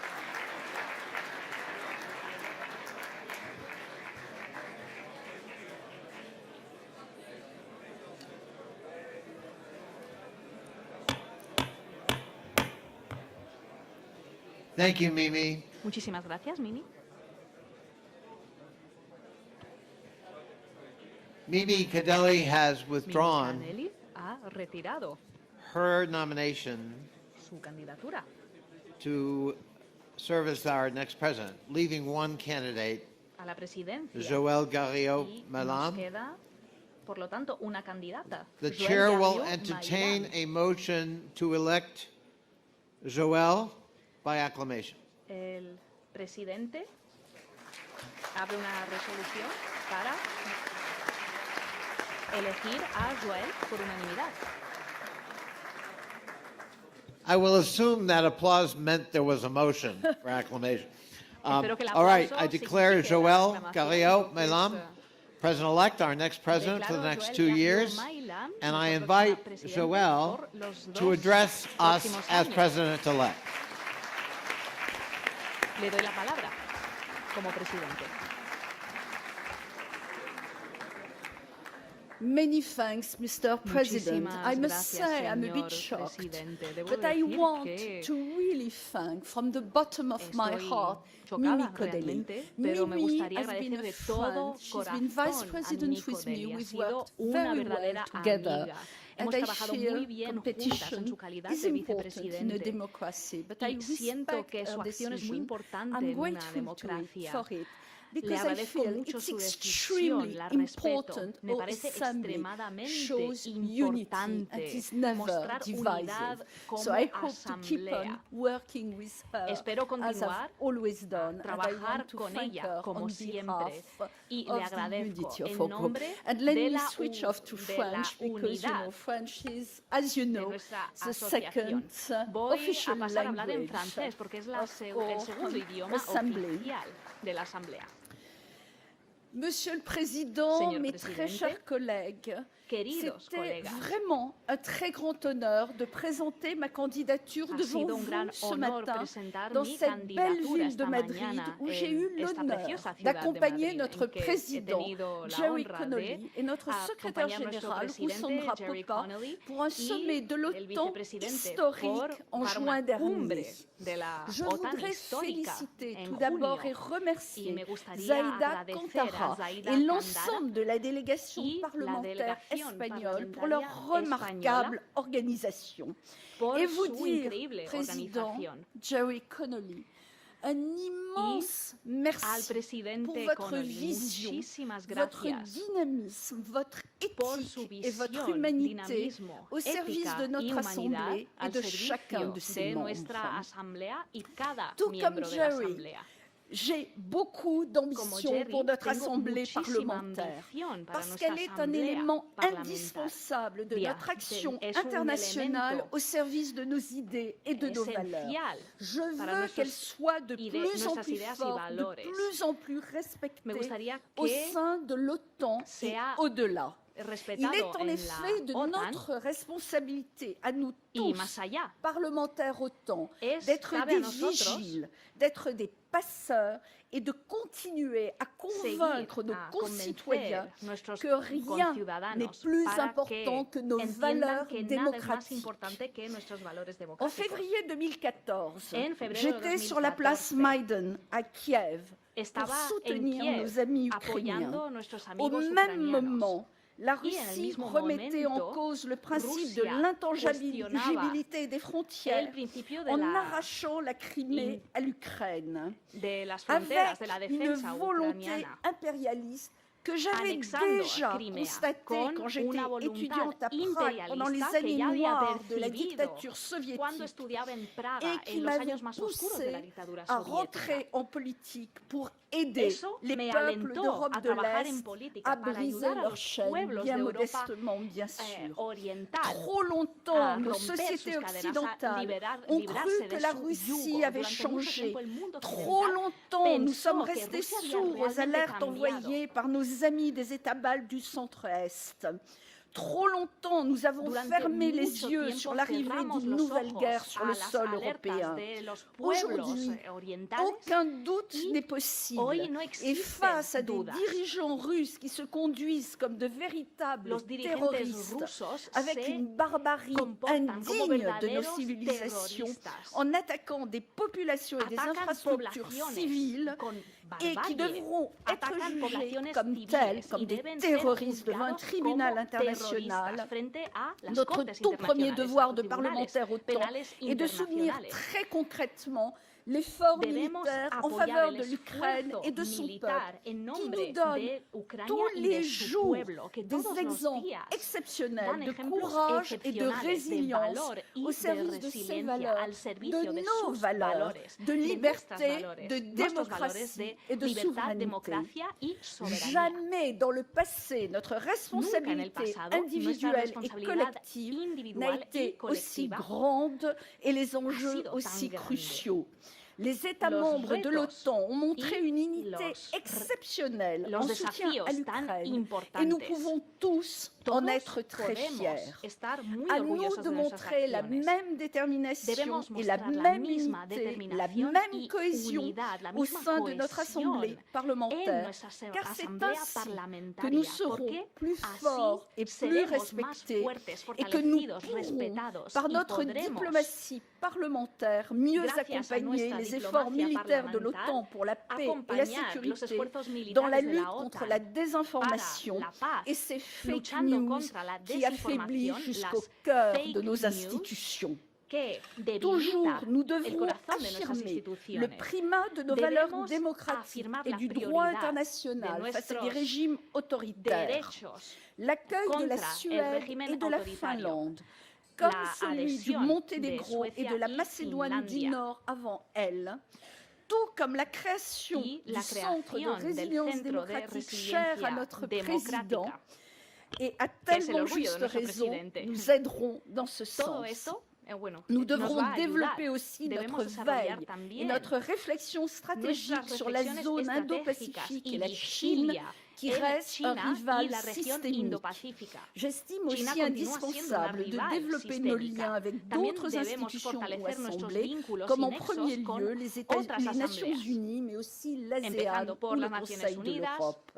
Nous devrons aussi développer les liens entre nos armées et nos peuples, et notamment notre jeunesse. Et je vous proposerai des initiatives en ce sens, comme j'avais pu vous en proposer en tant que vice-présidente. Et je remercie encore le président d'avoir accepté celle du prix des femmes pour la paix et la sécurité, dont le succès montre que c'était quelque chose d'essentiel pour nos sociétés. Ces initiatives enrichiront le cœur de notre alliance euro-atlantique. Nous avons su contribuer au nouveau concept stratégique. Nous pourrons continuer à faire bouger les lignes par un travail efficace au sein de nos commissions, avec le soutien de notre fabuleuse équipe d'administrateurs, dont je tiens à souligner le travail et à remercier. Nous devrons suivre attentivement les suites du sommet de Madrid et porterons des propositions fortes en vue du prochain sommet de Vilnius. Nous creuserons certains sujets tels que le rôle de l'OTAN dans le traitement des répercussions du changement climatique sur la sécurité, que ce soit les mouvements de réfugiés climatiques à venir ou les difficultés d'approvisionnement en matières premières, terres rares ou hydrocarbures. La question de l'avance technologique de nos pays, du financement de la recherche et du développement des armes de demain ne doit pas non plus être éludée. Nos pays devront trouver comment mettre en valeur une économie de guerre qui nous permettra de faire face aux futurs défis stratégiques et nous prouverons au régime autoritaire qu'ils ne sont pas plus efficaces que nos démocraties en la matière, loin de là, comme nous l'avons déjà prouvé avec le Covid. Enfin, nous nous attellerons à une modernisation de notre Assemblée dans la cohésion au sein d'un groupe de travail permettant la représentation de toutes nos composantes selon un calendrier des modalités adaptées à nos usages et nous illustrerons ainsi nos principes par nos pratiques démocratiques, solidaires et transparentes, où chacun sera entendu sans instrumentalisation de rendez-vous électoraux et toujours dans le but de mieux vous soutenir dans votre travail de parlementaire et de mieux soutenir notre alliance. C'est ainsi, avec rigueur, dans le dialogue et l'écoute, que je vous propose de mener ce combat au service du rayonnement et du renforcement de notre Assemblée et de notre Alliance.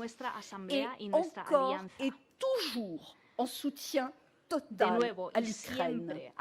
C'est un contrat moral et éthique qui doit nous lier et que je vous demande. Et c'est donc très humblement, après avoir été au service de notre Assemblée pendant ces 14 dernières années à différents postes, que je voudrais vous remercier du fond du cœur et avec une immense sincérité de l'honneur que vous me faites de me permettre de continuer en tant que votre présidente de travailler à votre service, au service de l'Assemblée, au service de chacun d'entre nous, pour nos libertés, pour nos valeurs, pour l'Alliance euro-atlantique et pour nous tous. Restons unis, restons forts, vive l'Alliance, vive l'Ukraine, vive l'Assemblée parlementaire de l'OTAN, vive la démocratie et encore, Monsieur le Président, un immense merci. Muchísimas gracias.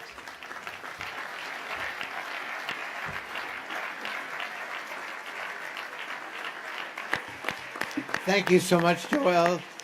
Our Madam President-elect, and Mimi, thank you for your service and your graciousness. We really appreciate both of you and the wonderful service you provided to this Assembly.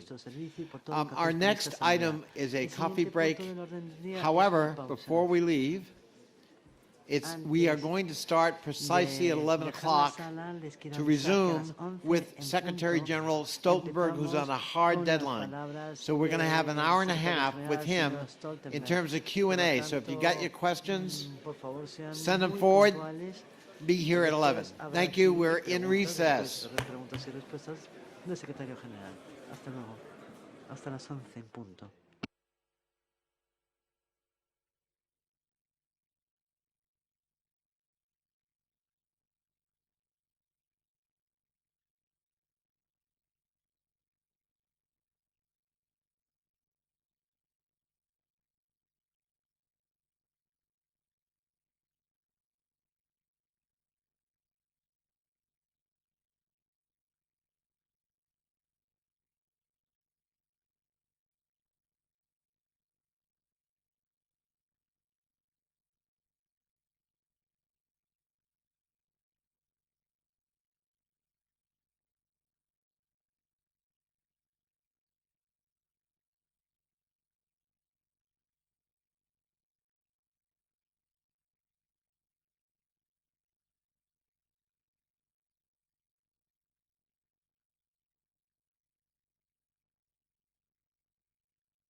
y las botellas y los cambias todo, ¿vale? Lo pones limpio, ¿vale? ¿Sabes dónde tienes para ponerlo? Justo aquí, mira. Ahí tienes, para que bajes las escaleras a la derecha tienes para ponerlo, ¿vale? Muy bien, ¿vale? Intenta no mover demasiado la bandera. ¿Vale?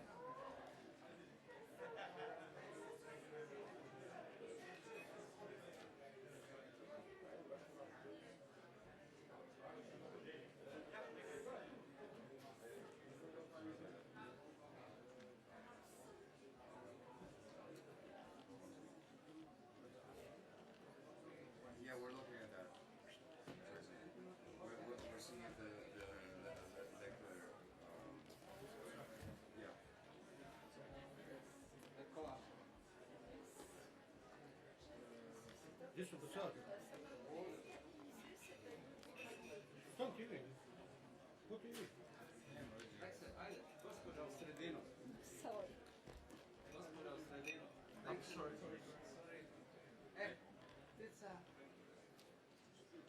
Thank you very much. Thanks to you. Thank you so much again. Congratulations. Thank you so much, and I'm your support for Sánchez.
Tenemos de traducción.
If people could take their seats, because the Secretary General is on a hard stop. Está el secretario Oh general. my God, how are you? So good to see you. Excuse me for not getting up.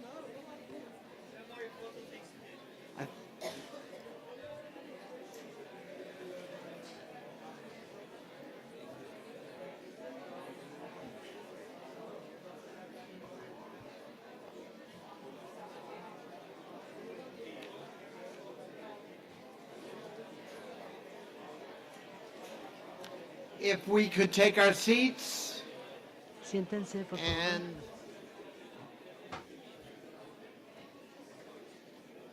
and Secretary General Stoltenberg, if you can join us. Secretario General, señor Stoltenberg, por favor, acérquese.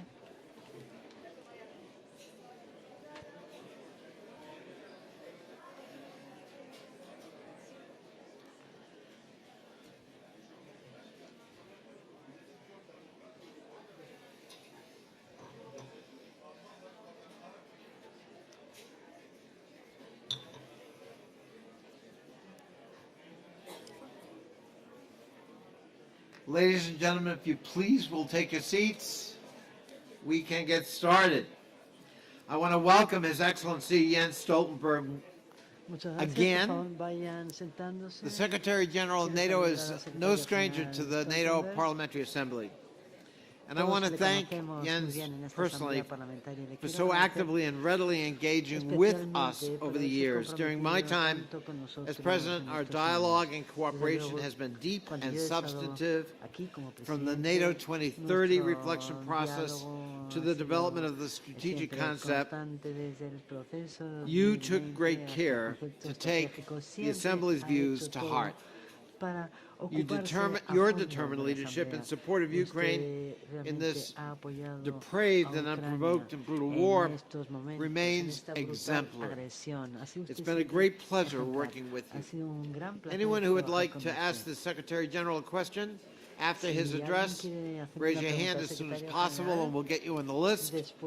And I thank the Secretary General in advance for his patience. He's always been responsive, and we really appreciate that. We will set a 1-minute limit for questions, so we ask you please to be concise and efficient, and the questions will end at 12:50. Secretary General, we welcome you to the rostrum. Thank you so much for joining us, and thank you for your wonderful leadership of this alliance.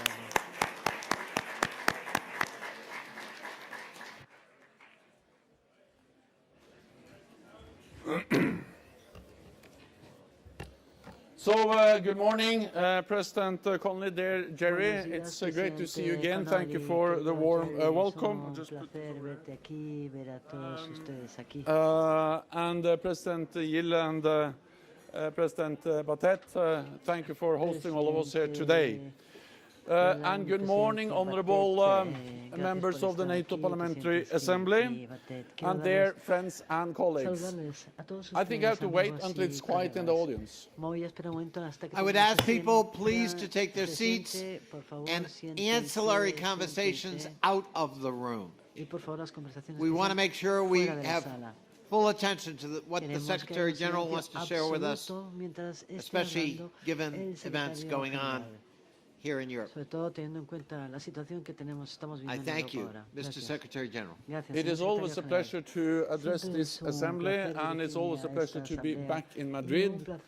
Last time I came to Madrid was when we had the magnificent NATO summit here in June, and I think that both the hosting of the summit and also the hosting of the NATO Parliamentary Assembly demonstrates the very strong commitment by Spain to our transatlantic alliance. The Madrid summit took some very important decisions at a critical time for our alliance. We made bold decisions on a long range of issues, and let me just mention a few. we decided to step up our support to Ukraine, further strengthen our deterrence and defense, and invite Finland and Sweden to become NATO members. We also adopted the Madrid strategic concept to adapt the alliance to a more dangerous and more competitive world. So the summit in Madrid was really a transformative summit. And now, as we look ahead to our summit in Vilnius in Lithuania next year, we are implementing the decisions we took in Madrid. First, on Ukraine. President Putin made two big strategic mistakes when he invaded Ukraine in February this year. He underestimated the Ukrainians' bravery and will to fight, and he underestimated the unity and relentless resolve by NATO allies and partners to support Ukraine. He thought he could defeat Ukraine in a matter of days. 9 months later, Russia continues to face setback after setback. And Ukrainians continue to liberate their territory from occupation, most recently Kherson. But it would be a great mistake to underestimate Russia. It retains significant military capabilities and a high number of troops. Russia is willing to suffer substantial casualties and is willing to inflict horrific suffering on the Ukrainian people. We have seen drones and missiles striking Ukrainian cities, civilians and critical infrastructure. So we must be prepared to support Ukraine for long haul. Yes, I know that this support comes with a price. In our countries, many people face a cost of living crisis. Energy and food bills are rising. These are tough times for many. But the price we pay as NATO allies is measured in money, while the Ukrainians pay a price which is measured in blood. And if we allow Putin to win, all of us have to pay a much higher price. Authoritarian regimes around the world will learn that they can get what they want with brute force. This would have direct consequences for our security. It will make the world more dangerous and us more vulnerable.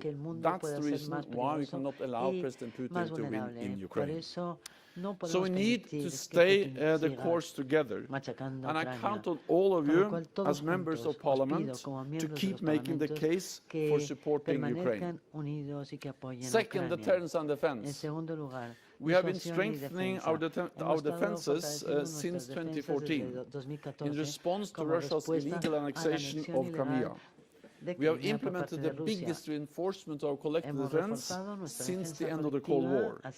Now we are doing even more to prevent the conflict in Ukraine from escalating beyond Ukraine.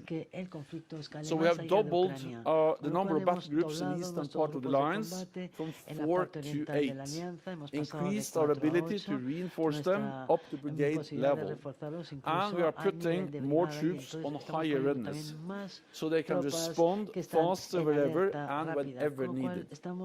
To do all this, we need to invest more in defense.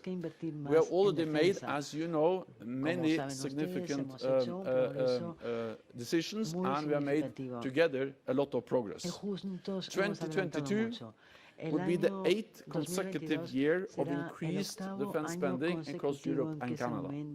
By the end of the year, we will have spent well over $350 billion extra US dollars on defense since we made the pledge in 2014 across Europe and Canada.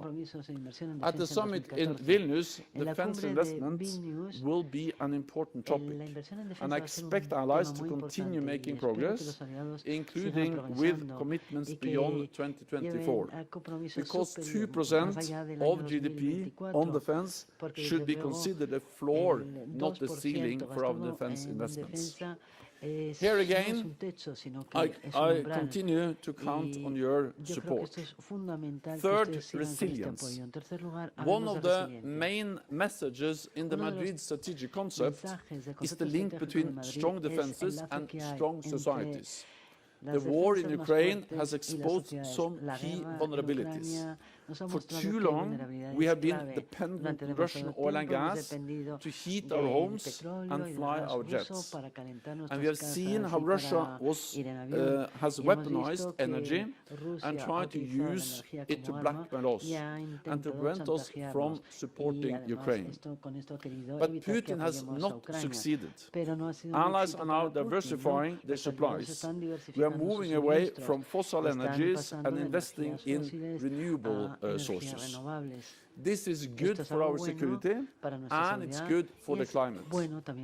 But we need to be careful not to create new dependencies, most notably on China. We see growing Chinese efforts to control our critical infrastructure, supply chains, and key industrial sectors.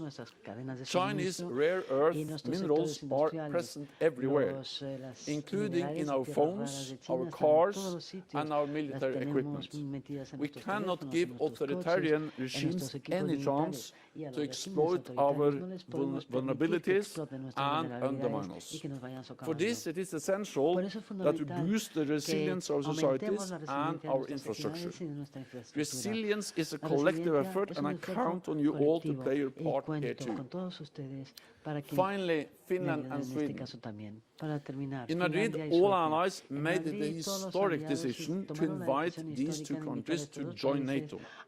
We signed the accession protocols, and now the ratification process is almost completed, with 28 out of 30 allies having already ratified. In Madrid in June, Turkey, Finland and Sweden signed the trilateral memorandum. Finland and Sweden have delivered on their commitments. They are strong partners in our joint fight against terrorism. So the time has come to finalize the accession process and to welcome Finland and Sweden as full members of NATO.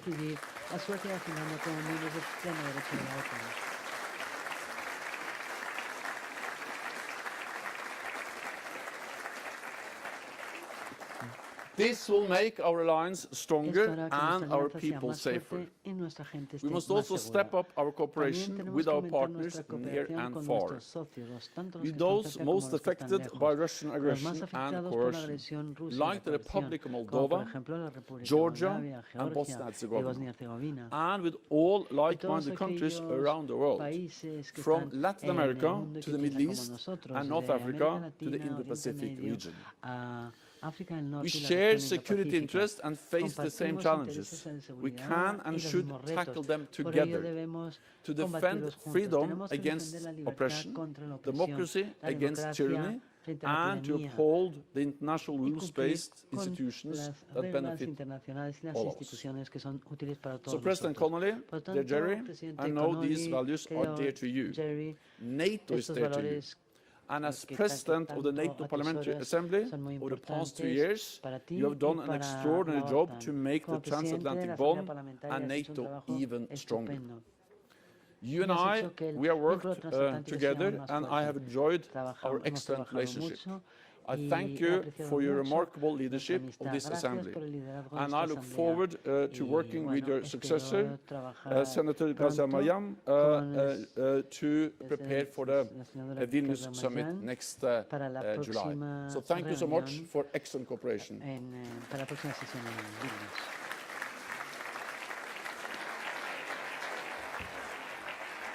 And with that, I'm actually ready to take your questions. Thank you, Mr. Secretary General.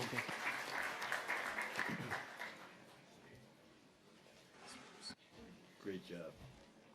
Thank you so much. So again, I ask people please to be disciplined and try to frame your question in 1 minute so that we can maximize answers.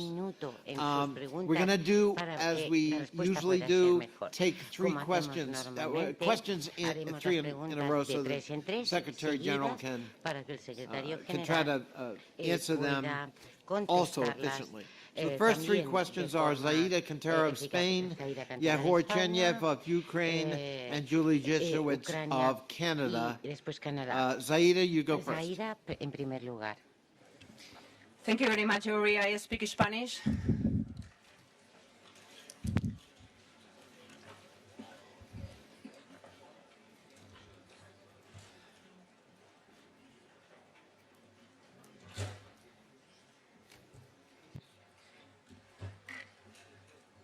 Muchísimas gracias, secretario general. Bienvenido a España. Espero que de nuevo aquí haya tenido una gran acogida. Por parte de la delegación española a la que represento, tenemos una gran preocupación, como ya se ha transmitido aquí en varias ocasiones, con el pueblo ucraniano. Conocemos que tres son los pilares fundamentales para conseguir vencer una guerra: tener la libertad de acción suficiente, la capacidad de ejecución en la maniobra y una que consideramos que es importantísimo, que es la voluntad de vencer. La voluntad de vencer del pueblo ucraniano está siendo demostrada, parece inquebrantable, pero el invierno está llegando. Hoy mismo, en los diferentes medios de prensa, podemos observar cómo las primeras nevadas están cayendo con crudeza, con mucha fuerza y mucha virulencia. Esto afecta directamente a la población civil, cuyos medios para soportar el frío, la energía, el agua, etcétera, han sido cruelmente abatidos mediante crímenes de guerra por parte de Putin. La pregunta es sencilla: ¿qué vamos a hacer desde la OTAN para apoyar al pueblo ucraniano y que su voluntad de vencer no sea utilizada como chantaje para sentar al gobierno ucraniano a negociar? Muchísimas gracias. Thank you so much, Zaida, and thank you for staying within the time limit. Zaida, por Yehor? seguirte al tiempo. Solomia. Solomia. Yes, thank All you. right.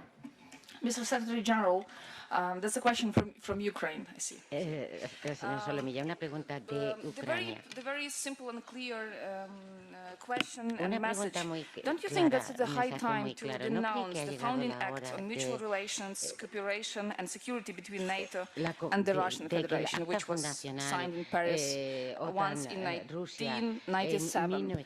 I think we face 1997 debería totally ser denunciada 150% new reality. la And realidad a la this que nos founding act is no enfrentamos ha more, cambiado can be un giro de valid since even 360 grados 2014.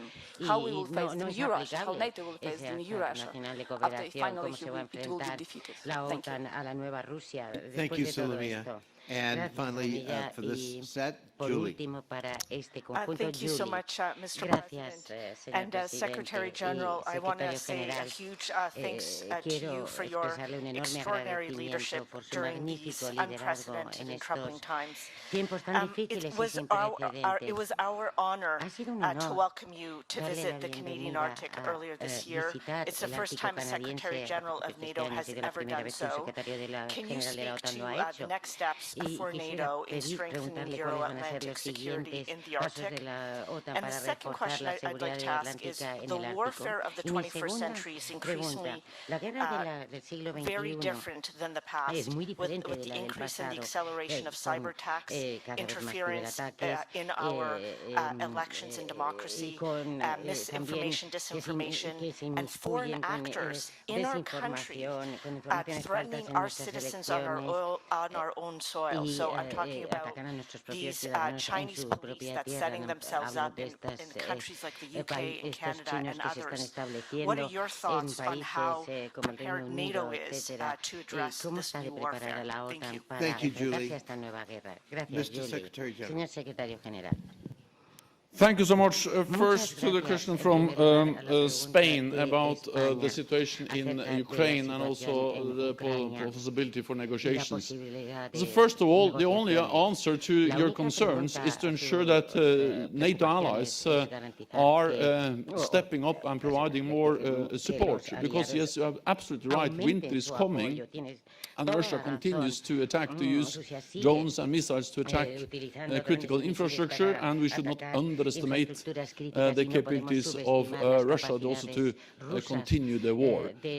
So for me, that should only motivate even more support. I welcome the recent announcement by Spain to step up support to Ukraine, including with air defense systems, Hawk batteries, but also other types of support, and also many other NATO allies and partners around the world have recently made additional announcements, and including NATO is stepping up what we also do when it comes to winter clothing and fuel and other things, tents and other types of supplies that will enable the Ukrainians to also operate throughout the winter.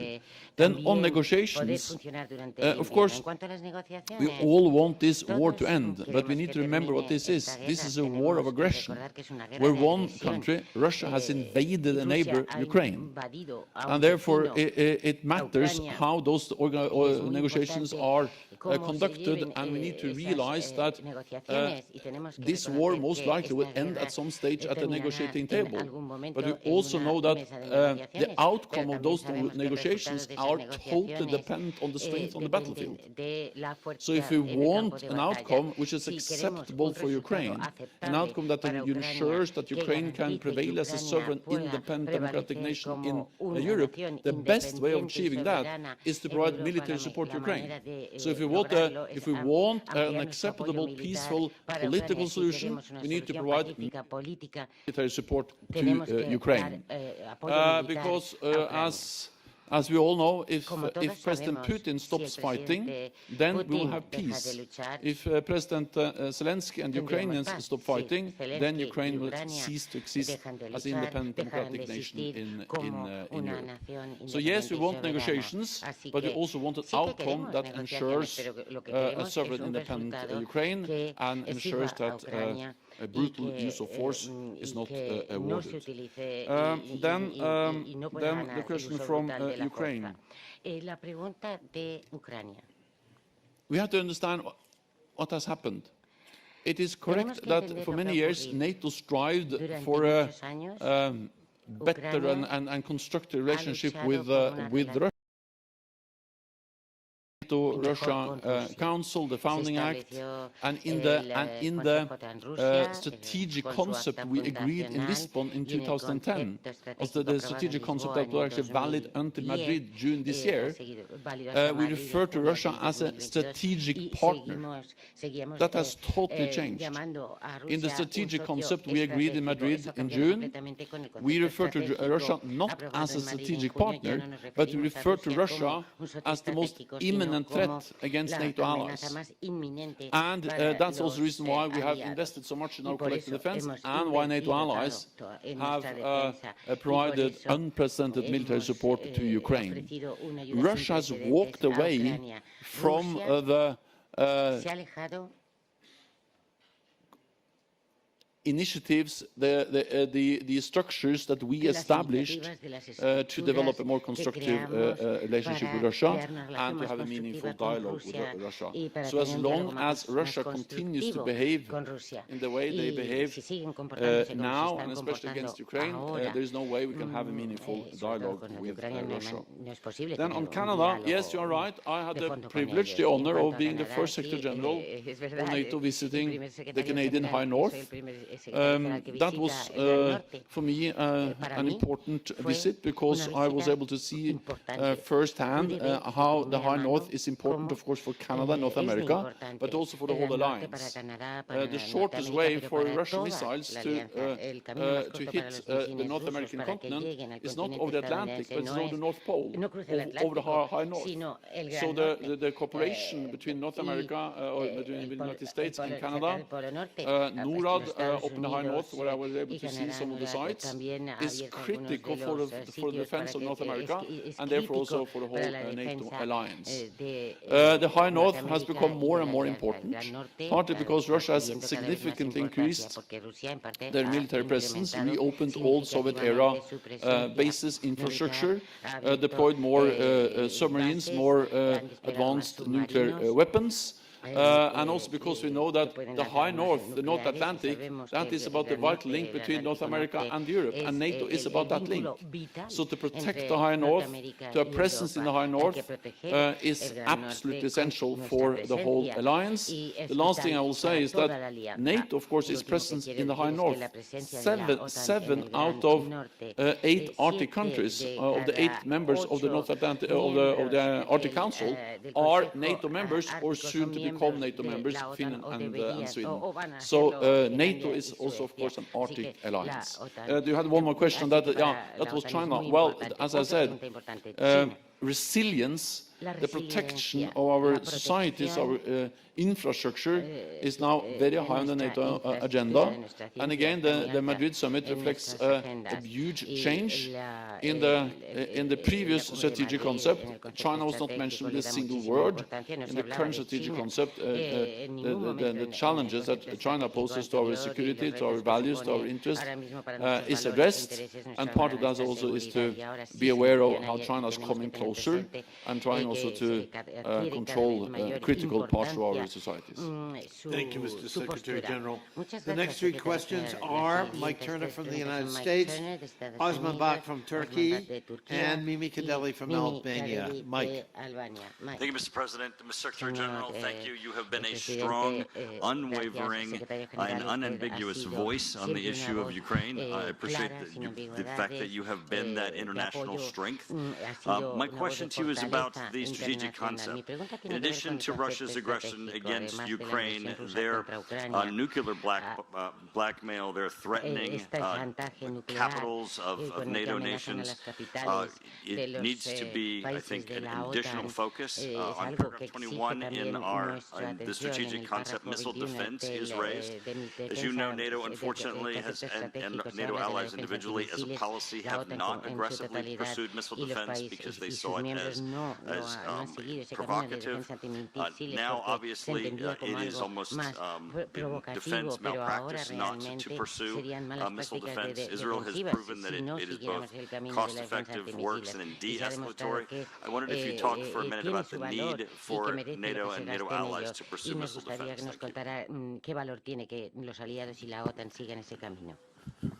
Thank you, Mike. Osman. Thank you very much, dear Mr. Secretary General. The Green Deal was... I'm here. The Green Deal was recently renewed in Istanbul for a further 120 days. Although Russia had threatened to withdraw from the agreement, finally the Russian blockade on Ukraine ports remains removed, allowing safe passage to grain ships to world markets. The renewal of the Green Deal is clearly a diplomatic success. Exchange of prisoners of war in Istanbul was another important achievement. I would like to know your comments on the implications of these steps for the future and what steps we should take to avoid food crisis and secure the food supply to the world. Thank you. Thank you, Osman. And Mimi. Thank you, President. A part of all the military, NATO can express its full potential. So we are a community of values, united in our commitment to parliamentary democracies, individual freedoms, human rights, and rule of law. It is our obligation to engage, raise awareness, and support our governmental and intergovernmental defense and security structures. So I think that by doing so, as our colleague Osman mentioned, military actions, diplomacy, and raise up our Parliamentary Assembly position. Do you think it's going to be a better way to afford this Russian aggression and this situation we are all together living in? Thank you. Thank you, Mimi, and I thank all of our 6 questioners so far for staying within their time. I really appreciate it. Mr. Secretary General. Thank you so much. First, the question from Mike Turner. On air and missile defense. First of all, it's always great to see you. And you are absolutely right that air and missile defense has always been important, but it's becoming even more important, and we see the devastating effects of missiles in Ukraine.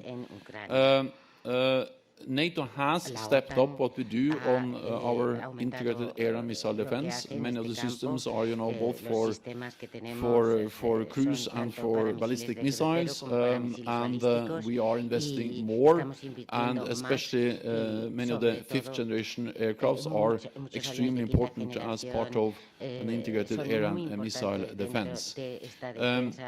Just after the invasion, we have significantly increased our presence in the eastern part of the alliance, on land, at sea, and in the air, and all these domains are areas where we actually have significant also air and missile defense capabilities.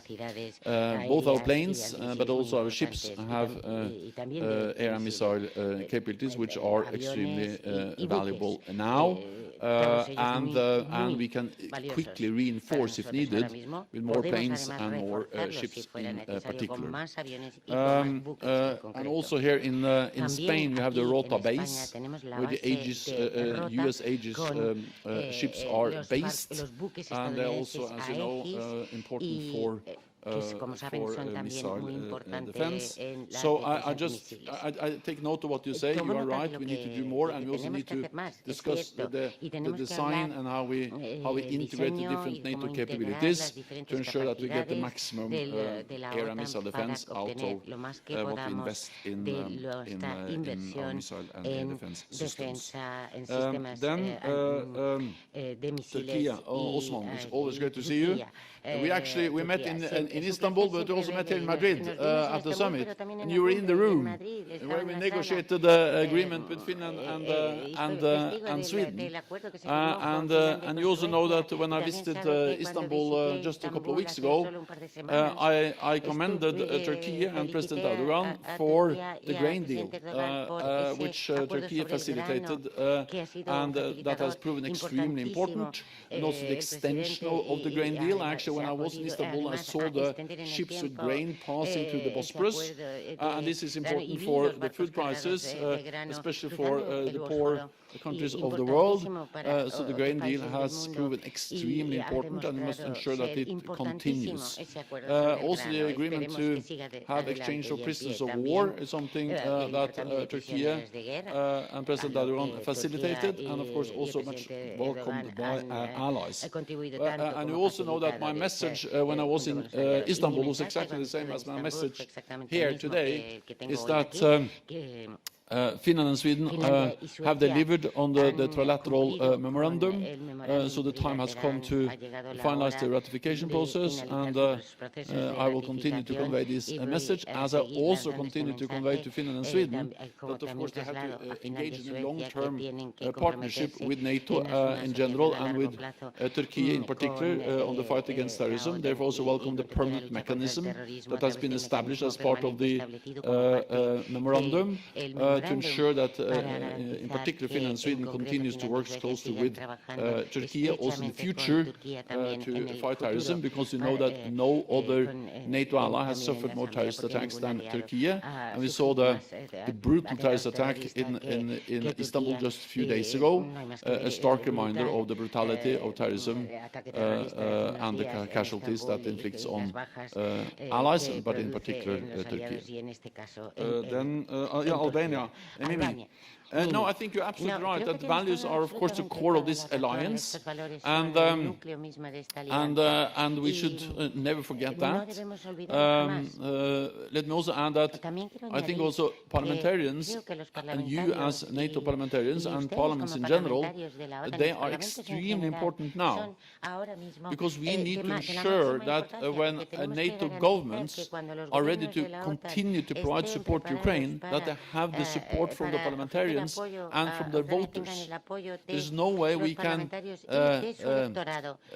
stand for long haul, provide support for Ukraine for months and perhaps even years if we don't have the support from you.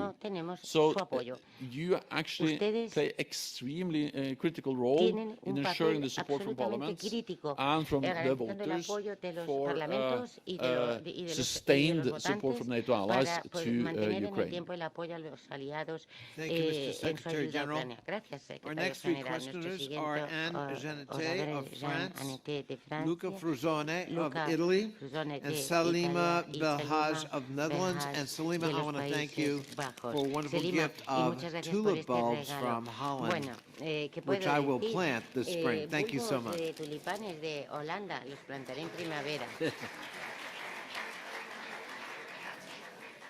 Anne. Thank you very much, Mr. President. Je vais m'exprimer en français. Monsieur le secrétaire général, avec la nouvelle agression brutale et injustifiée de l'Ukraine par la Russie, notre alliance fait face à un choc stratégique majeur. Elle a su répondre, s'en trouvant par là même relégitimée et renforcée. Le sommet de Madrid a permis d'ancrer le principe d'un soutien matériel défensif pérenne à l'Ukraine agressée, soutien qui s'avère décisif pour soutenir le peuple ukrainien dont la vaillance et la résilience sous un déluge de feu nous impressionnent tous. Ce soutien bénéficie d'une complémentarité de fait avec une Union européenne qui met ses outils au service de l'assistance collective, matérielle et militaire. Et je pense notamment à la Facilité européenne pour la paix, pour le financement du transfert de matériel militaire. Cette complémentarité sera encore renforcée par l'entrée de la Finlande et de la Suède. Monsieur le secrétaire général, quelles seront les prochaines étapes, car cette entrée doit être rapide maintenant. Thank you, Anne. Luca. Thank you, Mr. President. In the coming months, Russia, taking advantage of winter, will try to stock up on weapons, especially missiles. The role of sanctions will become even more important in constraining their supply chain. However, we have seen that shortages of semiconductors and raw materials can also affect allied countries, especially if we consider China's monopoly on rare earths or critical materials. You already mentioned that, Secretary General, but there does not seem to be an advanced awareness of this yet. So I wonder how member countries can jointly improve those aspects relating to supply chains and what the role of NATO, which for me is fundamental, can be in all this. Thank you. Thank you, Luca. And Salima. Thank you, President. On behalf of the Dutch delegation, I express our solidarity with the Ukrainian people in its resistance to Russian aggression. We continue with our support for Ukraine, also in the establishment of a special tribunal. We were glad to hear yesterday by the Prosecutor General of Ukraine, Ms. Kostin, that the recent verdict of the Netherlands court on downing of the MH17 last week is of a great importance in holding Russia responsible for the committed crimes, and that these experiences in the MH17 case will be used. I would like also to thank NATO, you as the Secretary General, and our allies, especially our friends from Poland and partners, for the calm response to the missile incident in a Polish village that killed 2 people last week. In such situations, it's of utmost importance to remain calm, investigate and not unnecessarily escalate the precarious situation or jump into conclusions prematurely. We hope that the Secretary General can tell us how he sees this, but also how he sees in the future. If incidents happen, we can stay calm. Thank you, Salima. Mr. Secretary General. Thank you so much. First to France and Anne. Yes, I very much welcome the support from France, but also from other countries to Ukraine, and I also welcome, of course, the efforts of the European Union, including through the European Peace Facility. These are efforts that are complementing what NATO allies are doing, and together we are able to provide unprecedented support to Ukraine. But also, as you alluded to or indicated, NATO allies and partners and the European Union are not party to the conflict. What we do is that we support Ukraine's self-defense. Ukraine has the right to defend itself. That's enshrined in the UN Charter, and we are helping them to uphold that right. That does not make us party to the conflict. Then you asked me about how can we then further strengthen what we do as NATO and the European Union when Finland and Sweden joins the EU. Well, I think that only makes it even clearer that we have a lot in common, because when Finland and Sweden joins NATO, then of course, then 96%, almost 100% or 96% of the people living in the European Union, they will live in a NATO country. So of course it becomes even more obvious that NATO is the core for or the basis for our collective defense, for our security, and the need for NATO and the European Union to work even more closely together. What Italy does to provide support to Ukraine, I'm very impressed actually about what so many allies have done over such a long time to provide different types of support.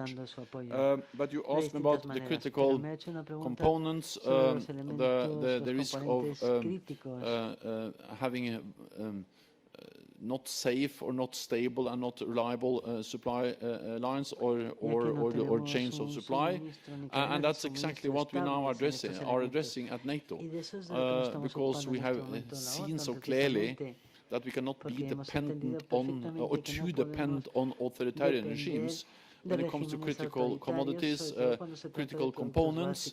Of course, we will still trade with China, but we need to be aware of the vulnerabilities that too heavy dependence on specific commodities, products can create. And that's something which has now been addressed in NATO. We just convened them for the first time in NATO's history, a meeting of our senior officials on resilience to coordinate this, because even if these issues normally are regarded as economic and trade issues, they have direct implications for our security, and therefore we need to address them also as a NATO alliance. And there is no way. I think that not so many months ago we actually had a discussion about whether gas from Russia was only a commercial issue or a commercial issue with direct security implications. And I think we all have seen that to be too dependent on Russian gas also has security implications, because Russia is weaponizing the export of gas. And only back in 2019 we had a big discussion among NATO allies whether 5G and also whether the Chinese company Huawei, whether that was only a kind of commercial economic issue, or whether who actually controls 5G networks is, yes, it is an economic and a commercial issue, but it is an economic and commercial issue with huge security consequences. So therefore we also need to take into account security considerations when we decide on 5G. So the awareness about these issues have increased enormously in NATO. We need to do more. We need to develop guidelines. We have some resilience guidelines. We need to improve them. We need to coordinate. We need to share information to ensure that we don't see once again what we have now seen with Russian gas. Then Salma, the Netherlands. Yes, the missile incident in Poland reminds us of the fact that wars are dangerous. 2 people were killed in Poland, and in wars accidents happen. And therefore it is extremely important that we are vigilant, that we monitor very closely, but also that we react in a calm and measured way, but also firm way, as we did after the incident in Poland. The incident is ongoing, so there are no absolute final conclusion, but we have no indication that this was a deliberate attack. We don't have any indication that this was a Russian missile, and so far we have the most likely reason is that it was a Ukrainian air defense missile that fell down in Poland. But let me then add the important thing, and that is that Russia bears the responsibility. Because what we do know with certainty is that this wouldn't have happened hadn't Russia invaded Ukraine and hadn't Russia the same day launched roughly 100 missiles against Ukraine. And because Ukraine has the right to defend themselves. So the responsibility for this is Russia's. And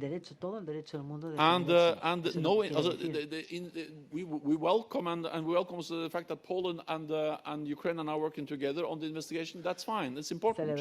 And we need to find out exactly what happened, but it doesn't change the political reality. That it just highlights the importance of Russia ending this war as soon as possible and stop attacking Ukraine with missiles and drones. Thank you. Our next three questioners are Jiří Horák of the Czech Republic, Theo Franken from Belgium, and David Johan Badaful from Germany. Jiří. Thank you. Dear Mr. Secretary General, I'm interested in your view of the future of allied defense spending. Since it will be discussed at the Vilnius summit next year, I would like to know your prognosis. Are there plans to increase the pledge from 2% of GDP or rather to make rules as to how the money is spent? Thank you. Thank you. Theo. Thank you, Mr. Secretary General. Thank you, Mr. Chair. I have a question about Sweden and Finland joining our alliance. I think it's very important to show unity. That means that we cannot delay their membership. So my question is, are there external diplomatic efforts that are taken to convince Hungary and Turkey to accept and to vote the membership in their parliaments? I understood from my Fidesz colleague yesterday that Hungary will vote the 7th of December, so that's good news. But Turkey, they have elections also. So I hope it will not take 1 year to have that vote. We need to show unity on all and show all efforts to get them in, because we need Finland and Sweden. It's in their interest, but it's also in our interest of our alliance to get them as soon as possible in our alliance. They're most welcome. From our point of view, we had voted this in Belgian Parliament within weeks. So thank you very much. Thank you, Theo. David. Thank you, Chair. Can I use the opportunity to thank you, Mr. Secretary General, for your extraordinary service in our alliance, and that you stayed in this post, though there were alternatives for you personally. Really, you're the I think you are the anchorman of our alliance. My question is that the Russian attack on Ukraine also learned us a new lesson, that the status of being partner of NATO does not deter a potential aggressor. What does that now mean for our NATO relationship to other partner states like Georgia? Thank you. Thank you. And again, all of you concise. Thank you. Mr. Secretary General. First to the Czech Republic, Jiří, about the defense spending. Yes, I believe that defense spending will be an important, very important issue at the Vilnius summit. I cannot tell you exactly what allies will agree when it comes to formulating the pledge for defense spending for the next decade. Also, because we finalized now the pledge we made in 2014. For 2014-2024, but I expect that it will be as an even stronger commitment to increasing defense spending, and I expect that in one way or another, even though perhaps the 2% will be kept, it will be kept more as a kind of floor and a ceiling for defense spending. But these are negotiations that will go on, but I'm absolutely confident that the ambitions will be increased in one way or another. because everyone now sees the need for investing more, and we also welcome that allies that have been below 2% now are setting new and more ambitious targets, and more allies are investing more, just because the world is more dangerous. Then you asked me about how to spend. Yes, well, we have the NATO defense spending process, which ends up with very specific capability targets for each and every ally. So there is a link between the ambition of spending more and the targets we agreed for different capabilities that allies need to provide, with more heavy equipment, with more air defense systems, with high readiness, and many other specific defense capabilities that allies should provide according to the agreed NATO capability targets. Then Belgium and Theo, well, there are. So the Swedish Prime Minister went to Ankara. I've been in Istanbul, met with the President Erdogan, and of course we have a good conversation within the alliance on the ratification process. Then let me just remind you of the following: that so far the accession process for Finland and Sweden has been the quickest ever in NATO's modern history. We have to understand that it has hardly happened quicker any time before. Because Finland and Sweden applied in May, and then just a few weeks later in June, all 30 allies agreed to invite them to become members, and a couple of days later, all 30 allies signed the accession protocol, and already 28 out of 30 allies have now ratified. This is very fast, extremely quick, has not happened before in NATO's modern history. So yes, of course, I would very much like the two remaining allies to ratify, and I have expressed that many times. But we have to understand that this is so far very a quick process. It may also add that Finland and Sweden are in a very different place now than they were before they applied. Because since they applied in May, several NATO allies, including the United Kingdom, United States, and many other European allies, have issued security assurances to Finland and Sweden. NATO has increased its presence, and 28 allies have already ratified, and all allies have signed the accession protocol. So it's absolutely inconceivable that if Finland or Sweden are subject to any kind of coercion or aggression by Russia against their countries, that NATO will not act. So it's not as if nothing has happened. They are extremely close to us. They have received security assurances, and Finland and Sweden participate in NATO's military and civilian activities in many different ways. So yes, I want the finalization of the accession protocol, but we have already achieved a lot just by what allies have done since they applied. Then Germany, David. You point out a very important point, and that is, of course, that we have a responsibility as allies, of course, to protect each other as NATO allies, but we also have a responsibility to ensure that our close partners, especially those who are most vulnerable for Russian coercion and aggression, like Georgia, that already have experienced Russian military aggression back in 2008, that we support them. And I strongly believe that as long as we don't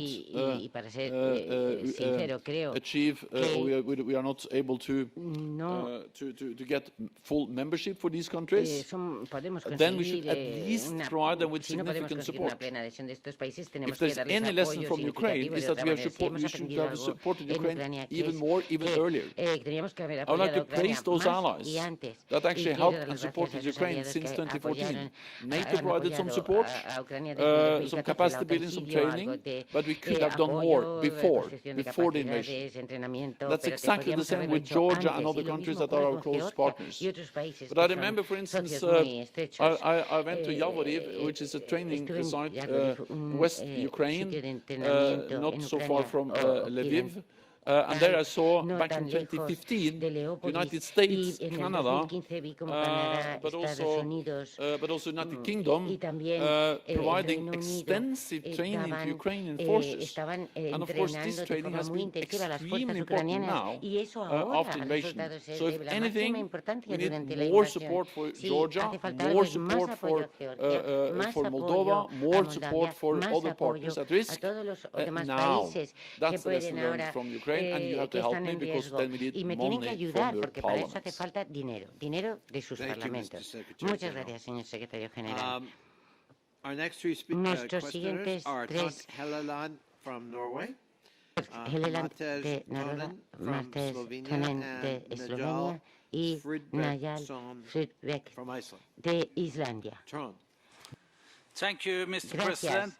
Secretario General. Jens, Perdón, I Presidente. asked you this Querido question Jens, in Brussels esta 3 days pregunta ya la before formulé Russia's brutal aggression en against Bruselas 3 Ukraine. días antes de la Now the brutal agresión circumstances have de changed. Rusia contra Norway shares a Ucrania. land Han border and a cambiado long las- maritime border with Noruega Russia. tiene una And we have long been larga the frontera, tanto NATO's terrestre como eyes and marítima, ears in con, High North. con Now we Rusia. wholeheartedly welcome our Y- Nordic brothers, y Sweden ahora and Finland, no into podemos NATO. abrazar más The calurosamente accession of que se Sweden and unan Finland will be Finlandia good for the y alliance Suecia, porque va a as ser a bueno whole para la and for alianza en all su the conjunto Nordics. y para todos los países Now we get a nórdicos, por longer border supuesto. with Ahora Russia tenemos una frontera because aún of más larga Finland's con long Rusia, border. por la larga But frontera Norway que will tiene still be the Finlandia. only country in the Noruega region with seguirá a siendo el maritime único border país to con una Russia in the frontera Barents Sea. marítima At the en el mar same de time, Barents NATO con membership Rusia. for Sweden and Al Finland mismo tiempo, might also change creemos how we que esta currently adhesión think about puede supply cambiar routes across the Atlantic, nuestros defense planteamientos planning in acerca de the las Nordic rutas de region, and suministro the y el planeamiento de relationship defensa between the High en el North and the norte y las Baltic relaciones Sea. del Gran Norte How, in your y el view, Báltico. will Sweden and Y, Finland's NATO ¿cómo membership ve affect esta adhesión NATO's and de Norway's role in the High Finlandia North? y Suecia y el papel de la OTAN en el Gran Norte?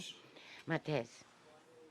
Honorable Secretary General, Honorable Secretario dear General, Jens, querido thank you Jens, for your extraordinary leadership in muchísimas this gracias por su demanding magnífico time. liderazgo en It was a estos privilege tiempos to tan cooperate with you exigentes. in Ha the sido un last 3 years. privilegio poder colaborar con Finland usted en los and últimos Sweden are 3 security años. Finlandia y contributors. It is Suecia in our son interest contribuyentes that de both seguridad countries y become a ronda full nuestro interés NATO que ambos members. países sean Months miembros de ago, pleno it derecho de seemed la OTAN. Hace that meses parecía Sweden que and Finland Suecia y won't become Finlandia NATO no members because iban of a blockade. convertirse At en, that time, you stepped in miembros and por el facilitated bloqueo. the Pero dialogue. ahí entró usted Can y we facilitó expect el from the diálogo. Secretary ¿Se General puede to esperar step in the process again and accelerate it que el if secretario needed? general pueda entrar Thank you. de nuevo en el proceso para acelerarlo?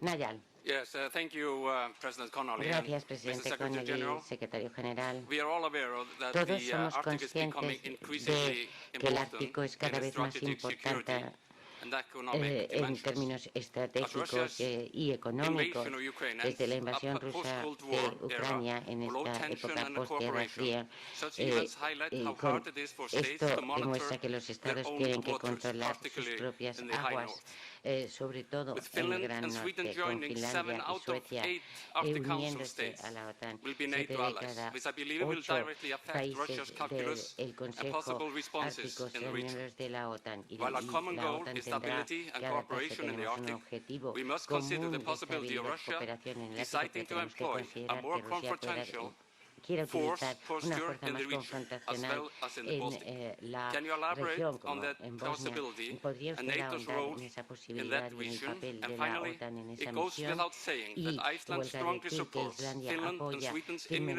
firmemente application esa for inminente membership in NATO. Thank you, adhesión General Secretary, for an de outstanding Suecia y job. Finlandia. Muchísimas Thank you, gracias, Ms. señor Joe. secretario general, Mr. por un trabajo Secretary General. fantástico. Señor secretario Thank you so general. much. I think actually I will answer the question from Iceland and Norway, from you all, and from Trond together, because partly because Iceland and Sweden used to be, Iceland and Norway used to be the same country for many hundred years ago, before the Danes came and created some problems there. But more importantly, because you asked about the same issue, about Finland and Sweden and the High North. and fundamentally, Finnish and Swedish membership will strengthen NATO in the High North. There's no doubt. Because Finland and Sweden are extremely capable countries. We know that because they have been very close partners with NATO for many, many years. They have advanced systems. They have, Finland has a large army. They have advanced defense industries. They have high-end capabilities. And they have well-organized defense forces and strong democratic institutions. So therefore, they have been our closest partners for many, many years. We have worked together with them, we have trained together with them, so we know them well.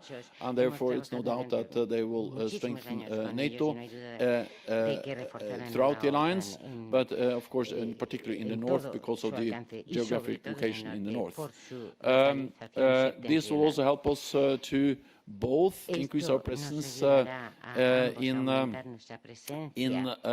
Barents Sea, in the High North. You are right, Trond, that Finland and Sweden, they don't have any coastline to the Barents Sea or the North Atlantic, but they have significant air capabilities that can help us to patrol and monitor also in the High North, and of course also have naval capabilities that can be deployed up there. And of course, especially Finland, with the long border, also has a knowledge about Russia, which is unique.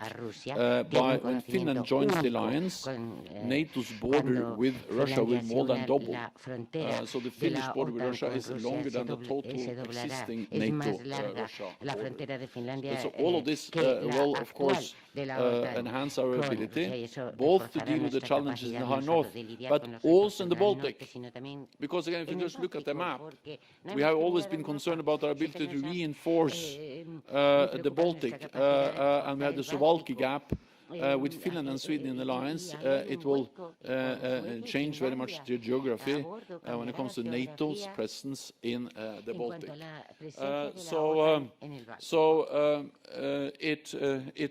There's no doubt that their membership will be good for NATO allies in many different ways, and therefore welcome them. And Mateusz from Slovenia, it's good to see you again. We met often in the ministerial meetings, but now you asked me about whether I will step in. I never stepped out in a way that I have been working hard for enlargement of NATO since I arrived. First with North Macedonia, first with Montenegro, then with North Macedonia, and then with Finland and Sweden. I like my family or our family to be bigger, and when there are candidates, we work on that. And I'm glad that first we had 2 members from the Western Balkans, and now we will have 2 new members from the north. All of this is strengthening NATO across the board. So that's in my answer, whether we will step in. But let me add one more thing, that is that and I engage, of course, with Finland, I engage with Sweden, I engage with Turkey. But let me remind you of the trilateral agreement that was signed here in Madrid in June. That was a trilateral agreement between Turkey, Finland and Sweden. NATO didn't sign. We were in the room. Osman, you were there. Yeah? But I didn't sign. I only welcomed the signing of the others. So meaning it's a trilateral agreement between those 3 countries. So at the end of the day, it's those 3 countries that have to ensure the full implementation. But I welcome that Finland and Sweden has delivered, and then I just think that the time has come for finalizing the ratification. Then that's all 3. Because I loved Finland and throw them together, Iceland and Norway. And that was important to learn about that Iceland-Norway thing. The Secretary General faces many challenges in this tumultuous world, but he's already handled 15 questions from this body. So thank you for your patience. We got 3 more. Ante Bakic from Croatia, Arta Bilali Zendeli from North Macedonia, and Mati Redma from Estonia. Adelante. Thank you, Mr. President, Mr. Secretary General, Dobar dan, and greetings from the Croatian delegation. You know, last month we held the first parliamentary summit of the International Crimea Platform in Zagreb, and which brought together 48 speakers of parliaments and presidents of interparliamentary organizations, like our president from NATO PA, Mr. Connolly, was there. In Zagreb, we proudly demonstrated support to Ukraine, and I would like to hear your comments and thoughts about how to politically approach another issue that in a way bothers NATO and the EU in the Southeast Europe. It is an issue of somehow stalled NATO's political outreach in the Western Balkan countries. I mean the political interaction and practical cooperation with regard, you mentioned the country, Bosnia and Herzegovina, but also in Kosovo. The interaction do exist, but the feeling is that everything that has been done in the past has been overshadowed by the malign foreign influence that keeps these countries blocked in a kind of endless limbo and miles away from the further alignment with our common values and political posture. In terms of Bosnia and Herzegovina and Kosovo, what else beyond being simply vigilant can NATO do in order to counter foreign political goal of undermining those countries and preventing to become more stable and secure on the path of the EU and NATO? Thank you. Thank you, Ante. Gracias a la participación de OTAN y de la Unión Europea. Gracias. Próximo. Señor Secretario General, antes de la guerra todos pensábamos que Rusia ya tenía tejido vínculos con China y ahora China no se encuentra en esta situación. Hemos visto operaciones muy sólidas entre Irán y Rusia, pero repito, China ya no participa. Mi pregunta, ¿cómo ve la participación de China? ¿Cómo evalúa su papel inactivo, postura inactiva después de la invasión rusa de Ucrania? Gracias. Muchas gracias, Mati. Muchísimas gracias, señor presidente. Señor secretario general, voy a hablar de la defensa aérea. La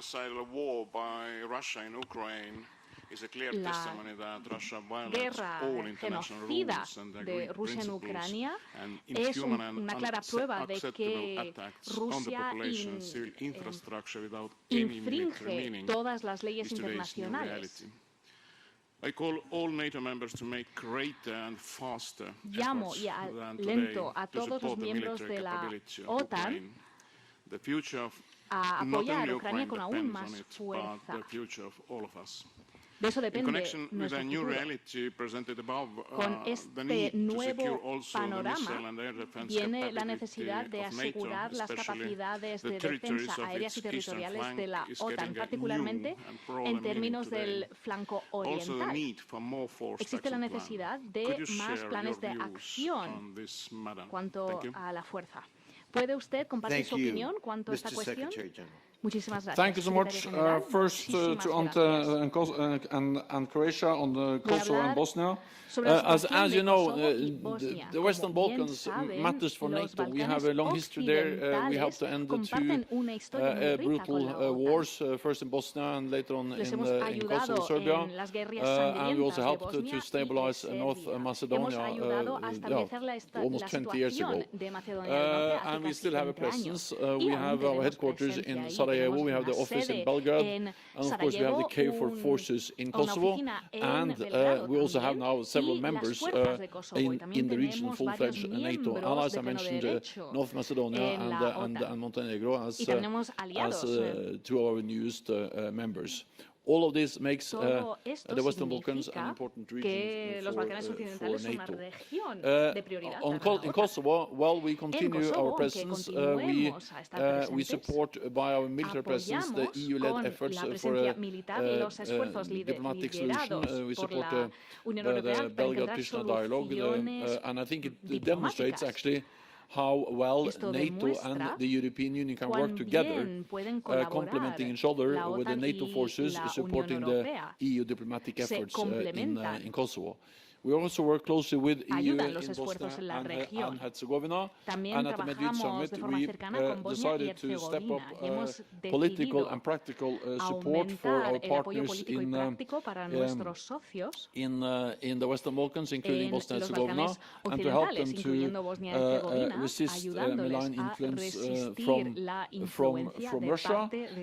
We are also stepping up our support to Bosnia and Herzegovina in different ways in order to help them, including by more and enhanced defense capacity building, a new package of defense capacity building efforts for Bosnia and Herzegovina to help them to implement its plans for modernization of its defense and security institutions. We are working closely to help them. It's not easy, but we will continue to do what we can to help to address the instability and the challenges, and including the malign influence of especially Russia in the region. Then Arta, North Macedonia, the role of China related to the Ukraine conflict, if I understood the question right. Well, first of all, we have called on China, and that was also my message when I met with the Chinese foreign minister in New York during the UN General Assembly, that China should clearly condemn the illegal Russian invasion of Ukraine.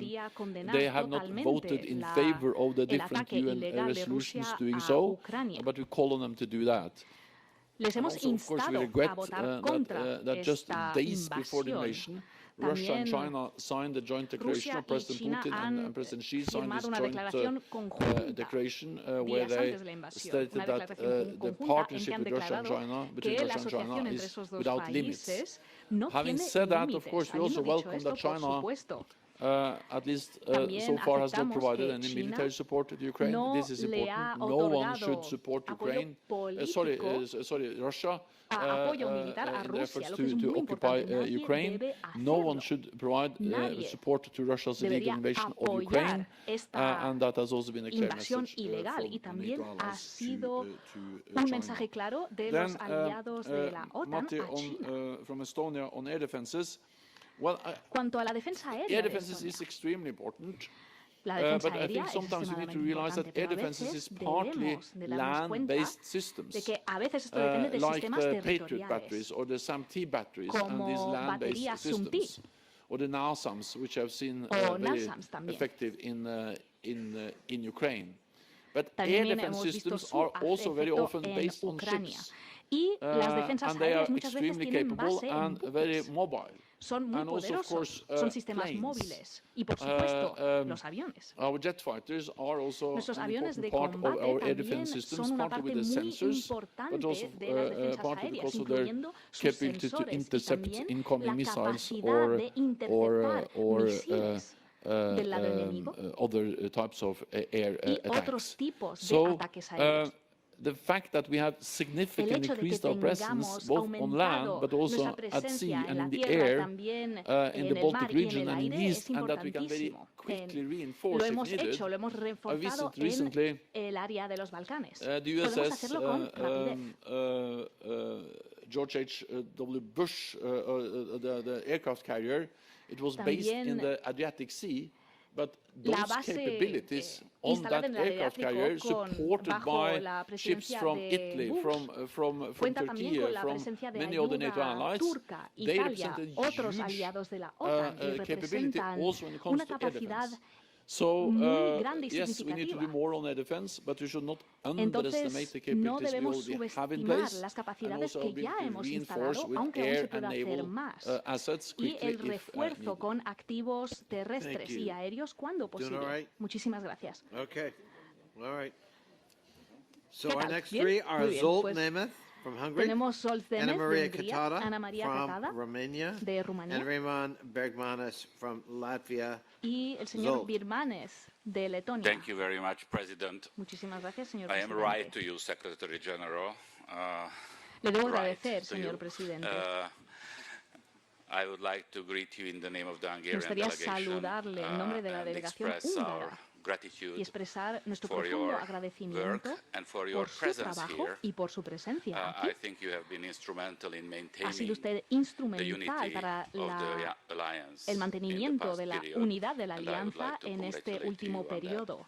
Felicidades My original por ello. question would have related the Western Balkans, but Mi probably you have pregunta covered original it more or less habría in the previous cubierto los round. Balcanes occidentales, So, pero me parece que ha I sido would like to cubierta en la ask you primera a ronda. Entonces me question gustaría which, hacerle una pregunta relates the que vincula, European political community. que se vincula On the 6th a of October, la comunidad política President europea. Macron El día 5 de octubre, el has presidente initiated Macron this new ha format. iniciado In the Council of Europe and in parliamentary level, we are nuevo formato. fighting with this Estamos challenge. luchando en el Consejo Europeo What is the role of this con este organization desafío. relating to the Council of ¿Cuál Europe, es relating to el NATO? rol And I think de este nuevo it is desafío just in the formation. en el Consejo de Europa May y I en la ask you OTAN? if you have any position? ¿Cuál es su postura, si la tiene, Personal cuanto a esto? position, Su because postura probably not personal. yet official one. How do Tal you vez ya no see tenga the una postura relationship between oficial. NATO ¿Cómo ve la and this relación new entre la OTAN European format, y este which nuevo targets formato at europeo security aims as well? que tiene It por seems objetivo that, la the security seguridad dimension europea? of this European political community is Porque quite tiene que ver decisive. con la Thank you very seguridad much. de estas comunidades europeas. Muchísimas gracias. Thank you Es so much, decisivo. Mr. Muchas President, gracias. Secretary General. Muchas gracias al presidente y The al summit in secretario Madrid general. marked a very La cumbre important en Madrid moment marcó un for the momento alliance in muy general, but importante also para for la the eastern alianza flank. y And particularmente with the new para su battle groups flanco that oriental, will con nuevos be, grupos de in batalla place que in, serán implementados for different European countries on the eastern en flank, including varios Romania. países The deterrence and defense of the europeos eastern flank will be more balanced, orientales and we como are Rumanía. We are very excited about having them Nos fully entusiasma operational. recibirlos But y you mentioned que earlier estén the operativos. lessons learned from Ukraine, and Habló de my las question lecciones would be, aprendidas de parte in del surgimiento terms of ucraniano. Mi more pregunta sería, multi-domain perspective, en lo que what will concierne the a la Vilnius perspectiva summit discuss on multiárea, the defense of the eastern multidominio, flank, including cyber, including space, ¿cómo se va a and why tratar not de esta parte including maritime oriental security cuanto a and la seguridad the marítima, free aérea flow of trade?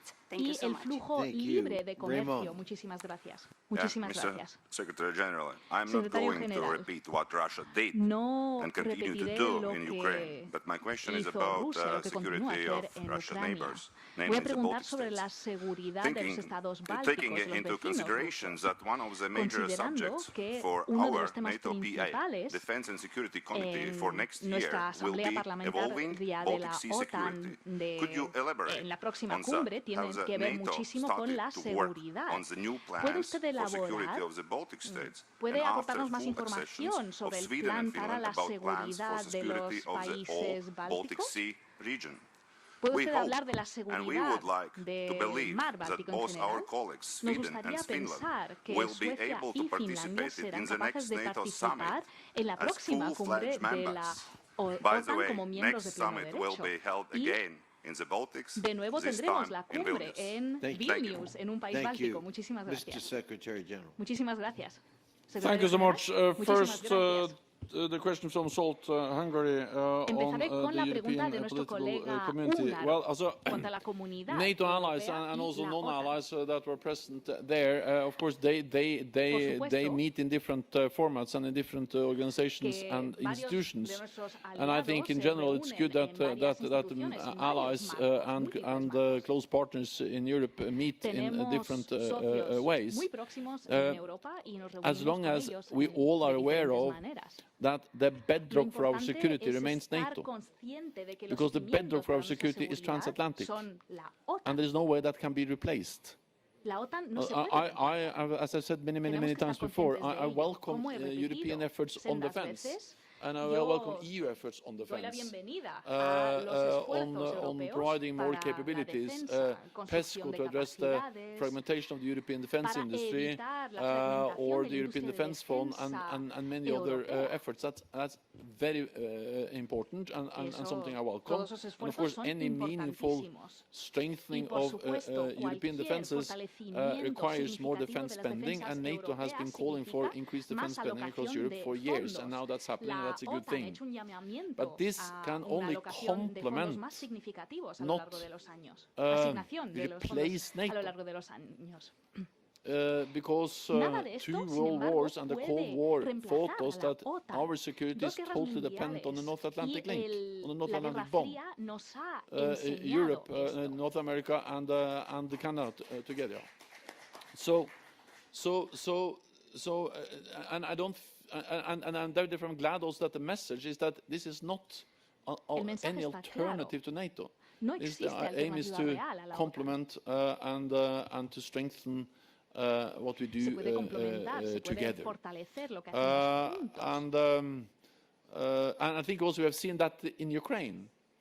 Of course, the reality is that there's a support from the United States and North America to North American countries has been critical for the gains that the Ukrainians have made. And also the fact that especially Canada and the United States, they have been there since 2014.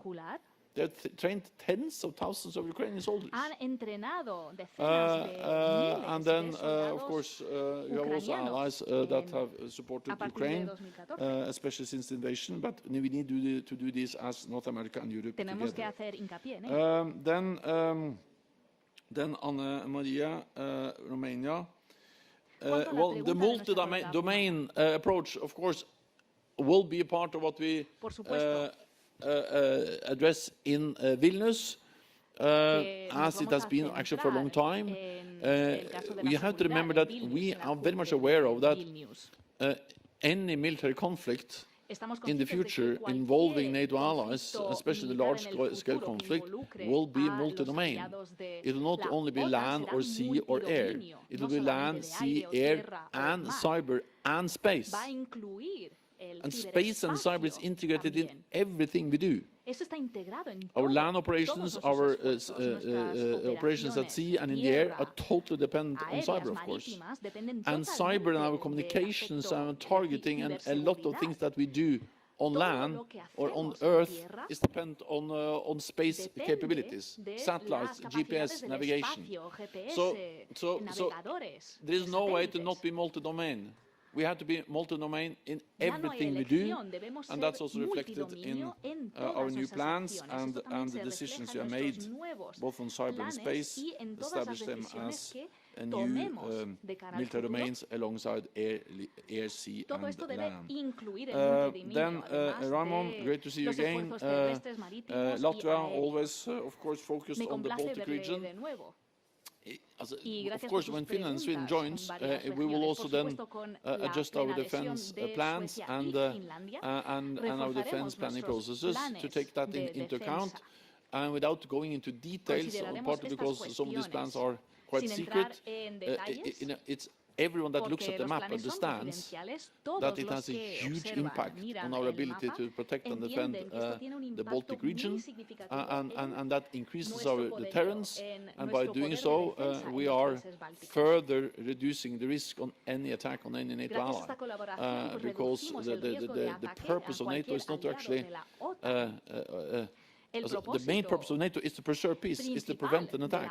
And the stronger our deterrence and defense is, the more likely it is, or the less likely it is that there will be any attack. And therefore I welcome also Finland and Sweden as members, because it will strengthen further our deterrence and defense across the lands. Thank you. Our next three questioners are Risto Gatchev of Bulgaria, Mikhail Sherba of Poland, and Lord Hamilton from the UK. De Polonia y Lord Hamilton del Reino Unido. Is that a cheering section for you, Lord Hamilton? Okay, Risto. Thank you, Mr. Chair. Mr. Secretary General, first of all, I would like to say that the newly elected Parliament in Sofia, one of the first decisions that we made was to make a decision to send direct military support to Ukraine. And I think this is important for our country to do. I have two quick questions following the time. You mentioned a couple of times the air defense. You mentioned the air defense in the Baltics, but what about the southeastern flank? Should it be reinforced after the incident in Poland last week? And the second question is, what is the possibility of joining the efforts between NATO and the EU on resilience capacity building between the two organizations? As you mentioned, most of the EU citizens will live in NATO countries after the accession of Finland and Sweden. ¿Cómo va a cambiar después de la accesión de Finlandia y de Suecia? Muchísimas gracias. Muchísimas gracias. Miguel. Mr. Secretary General, I'm here. Thank you for your strong leadership in these difficult times. We should be prepared for more hostile actions against Ukraine, but also against NATO states. Russia's aim are to weaken us, diminish our determination to support Ukraine, and we can't fall into Ukraine fatigue mode. Even today, this morning, our Assembly has shown responsible unity and soon will give a strong message of solidarity with Ukraine in our resolution. Russia's actions against Ukraine are escalatory, and last week the massive attack on Ukraine's infrastructure was the largest since the beginning of the war. Recent incident in Polish territory is also a result of this escalation. Ukraine needs more Western advanced precision weapons, and we ask NATO governments for it. Two questions to you, Mr. Secretary General. In reference to escalation, how NATO can strengthen its military presence in the eastern flank? A lot has been done, but what should be the next steps? And the second question, do you agree we need to reflect better on threat from the territory of Belarus? Thank you very much. Thank you. And Lord Hamilton. Secretary General, you've emphasized to us how essential it is that the war is won in Ukraine and the Russians are beaten. This would have happened already if we'd imposed a no-fly zone in Ukraine. People who are worried about a no-fly zone say that we would be inevitably in conflict with the Russians. That is because the air defense systems are on the other side of the Russian border. We could create a cordon sanitaire, which meant that we were out of range of air defenses in Russia. And so what is the chance of, what's the military argument for imposing a no-fly zone? Surely it's quite possible to do this. Este cordón sanitario y esta prohibición de vuelo. Muchísimas gracias, señor secretario general. First, Risto from Bulgaria, air defenses. Voy a hablar de las defensas aéreas in the Black Sea region. Well, as we have increased our presence also in the Black Sea region, and as I said several times, this includes also air defense capabilities, and with our air and naval capabilities, is also easy to quickly reinforce. But let me just add one more thing. And it's not as if NATO has some kind of unlimited access to NATO air defense systems. Of course, what we are dependent on is that allies provide air defense systems and that we pull them together. So, if anything, it just highlights the importance of allies meeting at least the 2% target and also delivering on the NATO capability targets to be able to provide the necessary capabilities to increase our air defense of NATO territory and our ability to reinforce.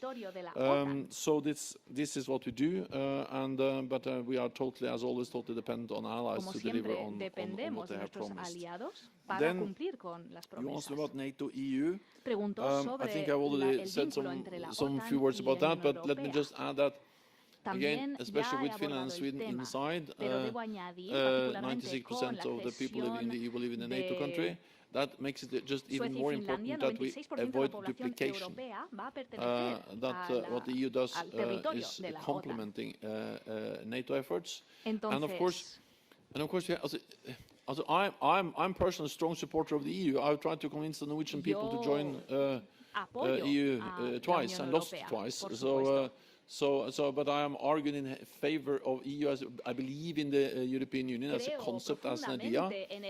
But at the same time, you just need to realize that there are also many. First of all, we have North America, we have Canada and the United States, and they're not small nations. They actually contribute to our shared security.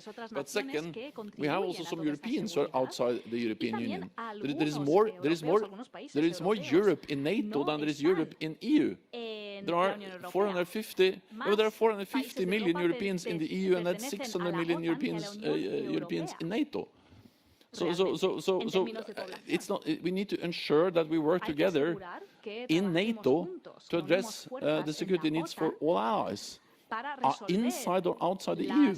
I welcome EU efforts, but it doesn't replace NATO, and it must not duplicate NATO. And I say that as a strong friend of the EU, and also I'm proud that as Secretary General of NATO, I have been able to work together with the presidents, the leadership of the European Union, and also the different EU members to lift NATO-EU cooperation to unprecedented levels. Then Mikael from Poland, you mentioned Ukraine fatigue, and that's extremely important what you said. And that is, we must prevent that from happening. Because we cannot allow President Putin to win. And he should never believe that democracies are in a way not resilient, are not able to sustain an effort over time. And as I said, this is because it will be a catastrophe for Ukraine, but it will also be extremely dangerous for us. Because then the lesson learned will be that by using force, he gets exactly what he wants. So this is also about our security interests.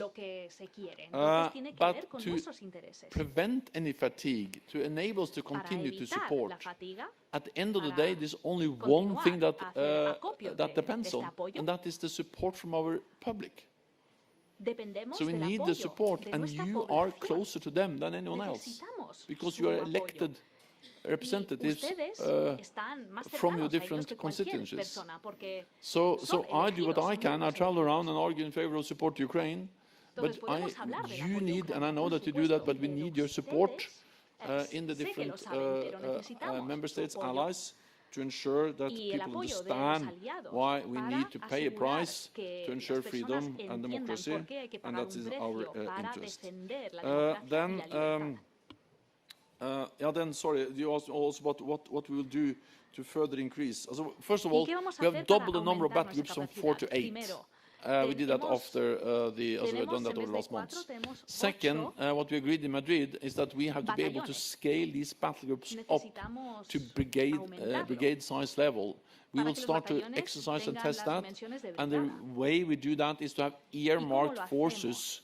For instance, Germany have now earmarked a brigade that can be deployed to Lithuania on very short notice. They will exercise and so on. So there will be a close link between those forces and the ability to scale up the brigade or the battle group to brigade size on very short notice.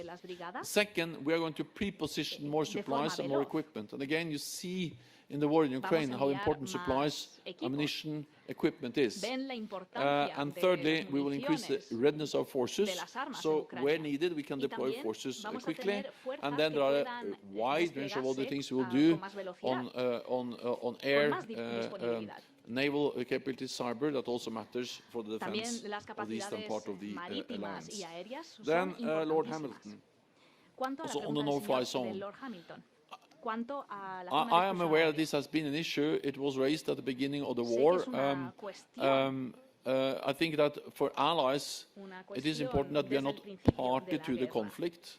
And if we started to deploy forces into Ukraine, we would become party to the conflict. But allies are very determined to help Ukraine defend their own airspace.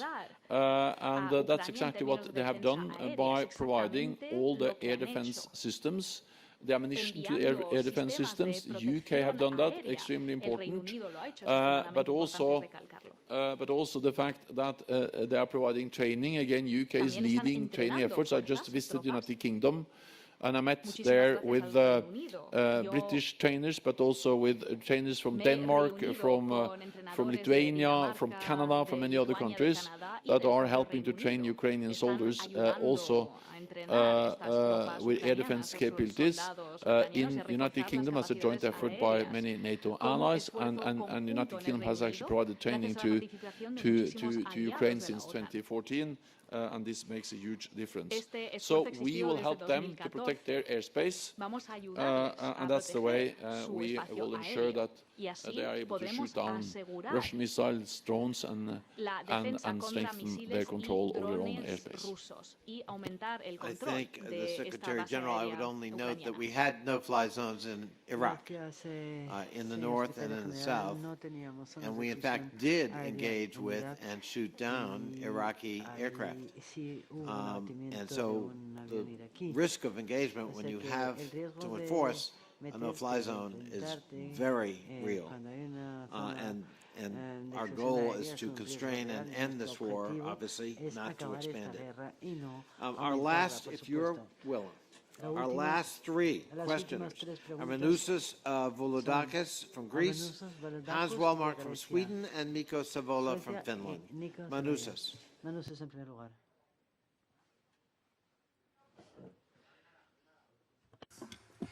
Thank you, Mr. Chairman. Gracias, Presidente.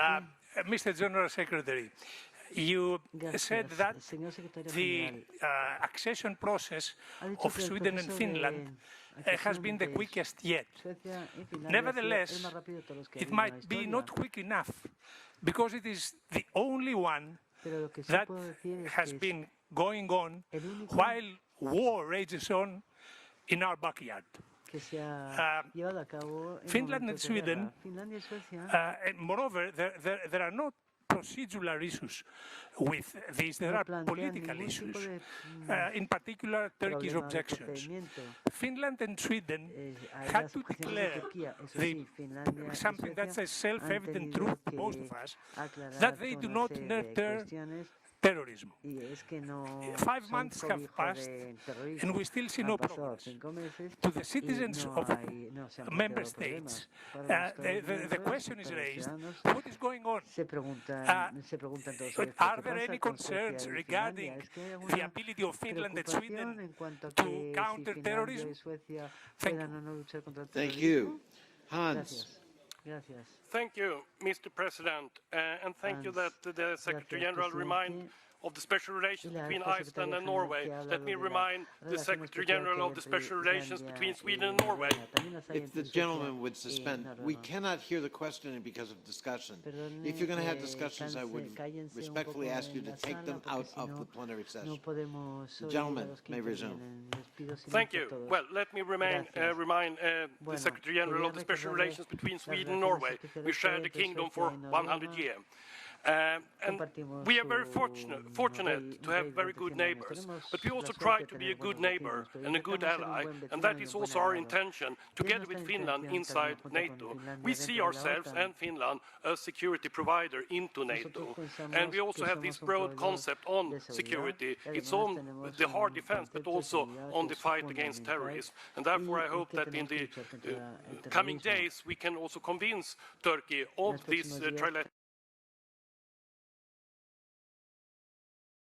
And I really want to ensure that Sweden and Finland also taking with us and transmit all the good words, all the friendly cheering and the support for our countries into NATO, because I think that everything is linked to each other. So the Mediterranean, the Black Sea, the Baltic Sea and High North are linked together, and therefore we're going to be a provider of security. So in Swedish, tack, kiitos.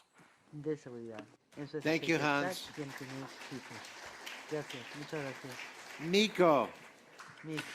Thank you, Mr. President. It's easy to continue what the brother from the Sweden just said. I want to thank you, Mr. Secretary General, for support in our goal of becoming a member of NATO. And I also want to thank you all wonderful colleagues here, partners and friends welcoming us to the Alliance. Almost all of you have ratified our membership in your parliaments already, and you did it very rapidly. As the Mr. Secretary General said, this has been the fastest process ever. Maybe one question to Mr. Secretary General. Finland and Sweden wants to be the security providers in NATO. In Finland we have a strong conscription army with over 900,000 reservists, and we are spending now that over 2% of the GDP to the defense cost. So you partly answered the question already, but how do you see the future role of Finland and Sweden in the NATO defense policy planning? Thank you all, wonderful colleagues, and Mr. Secretary General. Thank you so much, Mr. Secretary General. Thank you so much. First to Malusis from Greece on Swedish and Finnish membership. There is a process, there is a dialogue, and I'm confident that Finland and Sweden will become, they are already invited, we already signed the accession protocol, but I'm confident that we'll be able to finalize the accession process within reasonable time. I will not speculate exactly when, but the sooner the better. But as I've said already, Finland and Sweden are in a very different place now than before they applied. It matters that all allies have signed the accession protocol. It matters that they are now participating in NATO's military and civilian structures. It matters that several NATO allies have issued security assurances. And it matters that NATO has increased its presence in the region. So it is absolutely inconceivable that there will be any kind of aggression against Finland and Sweden without NATO acting. So it's not as nothing has happened, a lot has happened already. Then we also have to remember that no other ally has suffered more terrorist attacks than Turkey, and they have the right for self-defense. And they have some concerns, they raised them. And now they are addressed by Finland and Sweden, and I welcome that very constructive process. Then Hans from Sweden. Yes, you are right. We are good neighbors, and for roughly 100 years we had the same king. The more surprising thing that the first common king we had was actually a French general, Jean-Baptiste Bernadotte, who actually ended up as a Swedish king. And the last time Sweden was at war was against Norway, and since then it has been very peaceful, and then you join NATO. So this is a little more bitterness coming out. No, it's not bitterness. The strange thing with the Nordic countries is that they have been fighting for centuries, and now they are best friends, and they can joke with it. That's a good thing. But you're right, and you're right that the Nordic countries are all very close neighbors. They work very closely together, and of course it will strengthen also the cooperation in the High North when all the countries are part of the same security alliance, part of NATO, and that's something that will benefit the whole alliance. Then Nico, Finland, you also spoke about the membership. Yes, it will. By being together in NATO, we can work even more closer together. And I think it's important also to convey the message to the rest of the alliance that this is not only good for the Nordics, but it's good for the whole alliance. It's obvious when it comes to the Baltics, the eastern part of the alliance, because we have then much better ways to reinforce that part of the alliance if needed.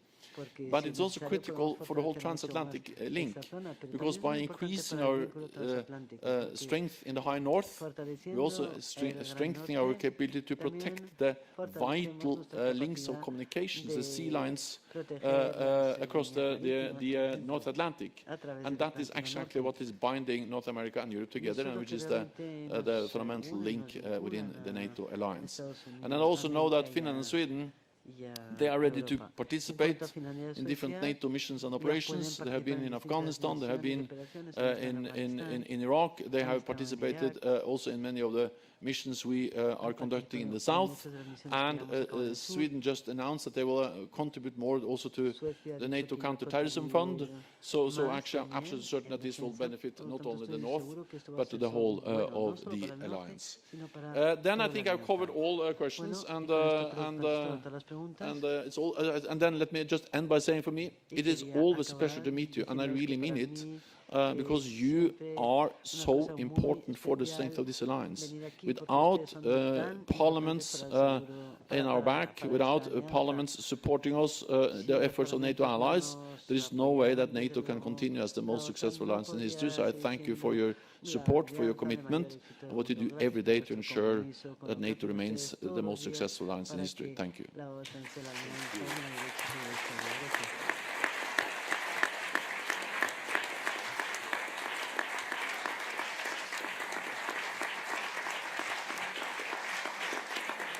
Thank you. Thank you, Mr. Secretary. We promised to have you out of here at 12:50, and it's 12:47. So, but thank you for always being there for us, and thank you for your critical leadership at a very difficult moment here in Europe. We know we're in steady hands, having Jens Stoltenberg as the Secretary General of our alliance. Thank you, Mr. Secretary General.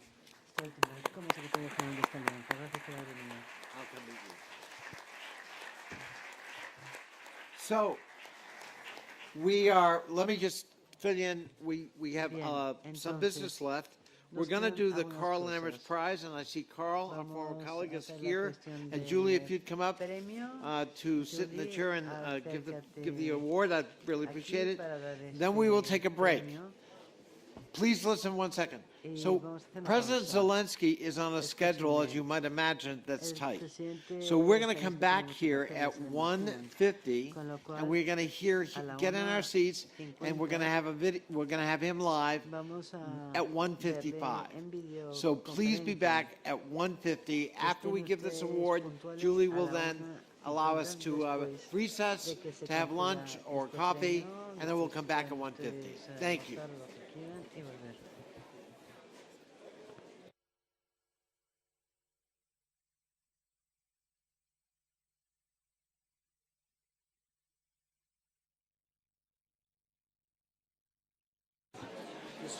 Hello. You guys, just 2 more minutes. Really, this is an important prize. I'd like to now give the floor to Karl Lammerts from Germany. And for those who know, Mr. Lammerts used to be the former president of NATO PA. He's going to be announcing the winners of the Karl Lammerts Peace Prize. Karl, you have 2 minutes.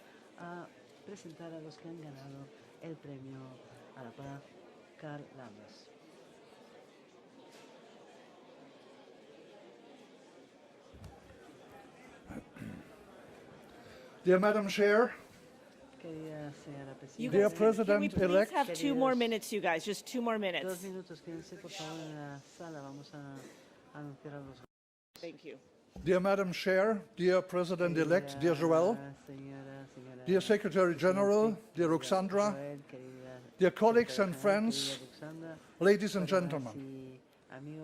It is my great pleasure to have the opportunity to speak to you as chairman of my Peace Foundation that I established 4 years ago in 2018 in my constituency Heidelberg. In the spirit of furthering my lifelong political engagement towards peace and freedom, I want to encourage young people, pupils, students, and young researchers to think about the importance of peace and freedom in these dangerous, dark, and most challenging times for our world. I think of Russia's brutal war in Ukraine that has turned our worst fears into reality, but Ukrainians are heroically fighting back. Slava Ukraini.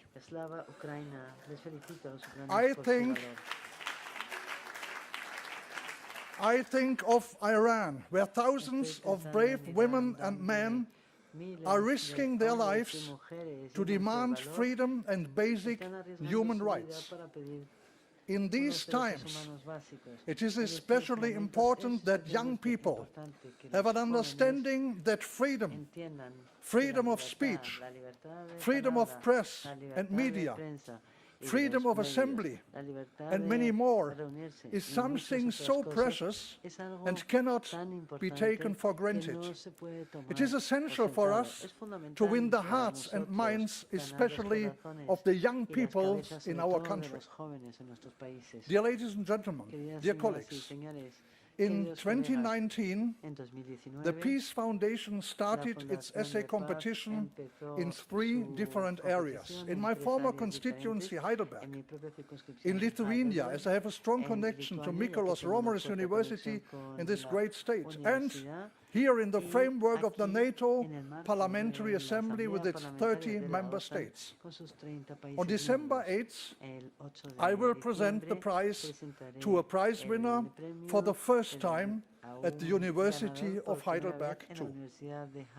On the 2nd of April this year, the 4th essay competition was launched. The Peace Foundation invited students to submit their essays on this year's topic. What are 2 key lessons learned for NATO from Russia's invasion of Ukraine? Let me thank especially our Secretary General Ruxandra Popa and our Deputy Secretary General Henrik Blidal for their great support and their help to publish the calls for papers, as well as to evaluate and select this year's winners. Today, it is my great pleasure to proudly present the 3 winners. I congratulate everyone for their splendid work. The quality of this year's papers was very good.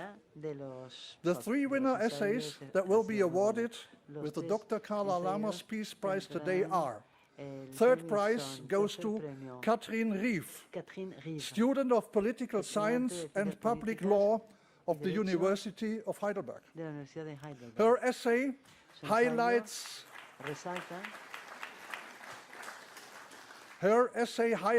the need for the alliance to build up its deterrence and defense capabilities in response to Russia's war in Ukraine. In particular, she points out the need to be better prepared for high-intensity conflicts, to step up defense spending, to beef up NATO structures command, and to enhance NATO's cyber defense. As a second lesson, Mrs. Reeve argues that allies should enhance their partnerships with like-minded nations, including the Indo-Pacific region, to win as many partners for our democratic ideas as possible. Congratulations to her and all the best for her further studies. The winner of the 2nd prize is Aida Loka Arce, student of Master in International Security at the University of Groningen. Aida Loka Arce explains how Russia's war against Ukraine has brought home to allied populations the potential risks to their values and the sovereignty of their states. She argues that the need for increased defense spending is a first lesson allies must learn from Russia's war. In her view, a second lesson is that NATO's deterrence function has worked in preventing an attack against allies, and that nuclear deterrence in particular has proved essential in preventing global conflict. Congratulations to her. Very good essay. And finally, let me come to the winner of this year's essay competition. The first prize goes to Noah Heinemann, who is studying political science and economics. In his excellent piece, Noah Heinemann argues that Russia's assault on Ukraine makes a scenario of an attack on the Baltic states no longer unthinkable. This requires a shift in NATO's deterrence and defense posture in the East from the current tripwire approach to a posture deterrence by denial. He also argues that Europeans need to step up and invest more in defense, including more joint procurement. Superbly written, the paper is awarded with €1,000. Congratulations to him. Ladies and gentlemen, if you want to read one or all three greatly written essays, please give me a signal. Thank you once more, Ruxandra and Hendrik, for supporting us with the evaluation of our submissions. In spring 2023, we will launch the next essay competition. I would be very glad if you, dear colleagues, would help me to distribute the call for papers and send it to all students and universities you know. And now, toward the end of my speech, I would like to offer a heartfelt word of thanks to our President, Jerry Connolly. And I ask you to give him my kind regards. Jerry Connolly has been a great president, and he is still a great leader in a very difficult time. My thanks for his great work, his transatlantic commitment, and his fight, his struggle for a center of democratic resilience has strengthened the NATO PA in a grand way. So, once more, thank you to Jerry Connolly for his personal friendship and especially also for his strong support of my Peace Foundation. Thank you very much and all the best. Thank you, Mr. Lammers, and congratulations to all the winners.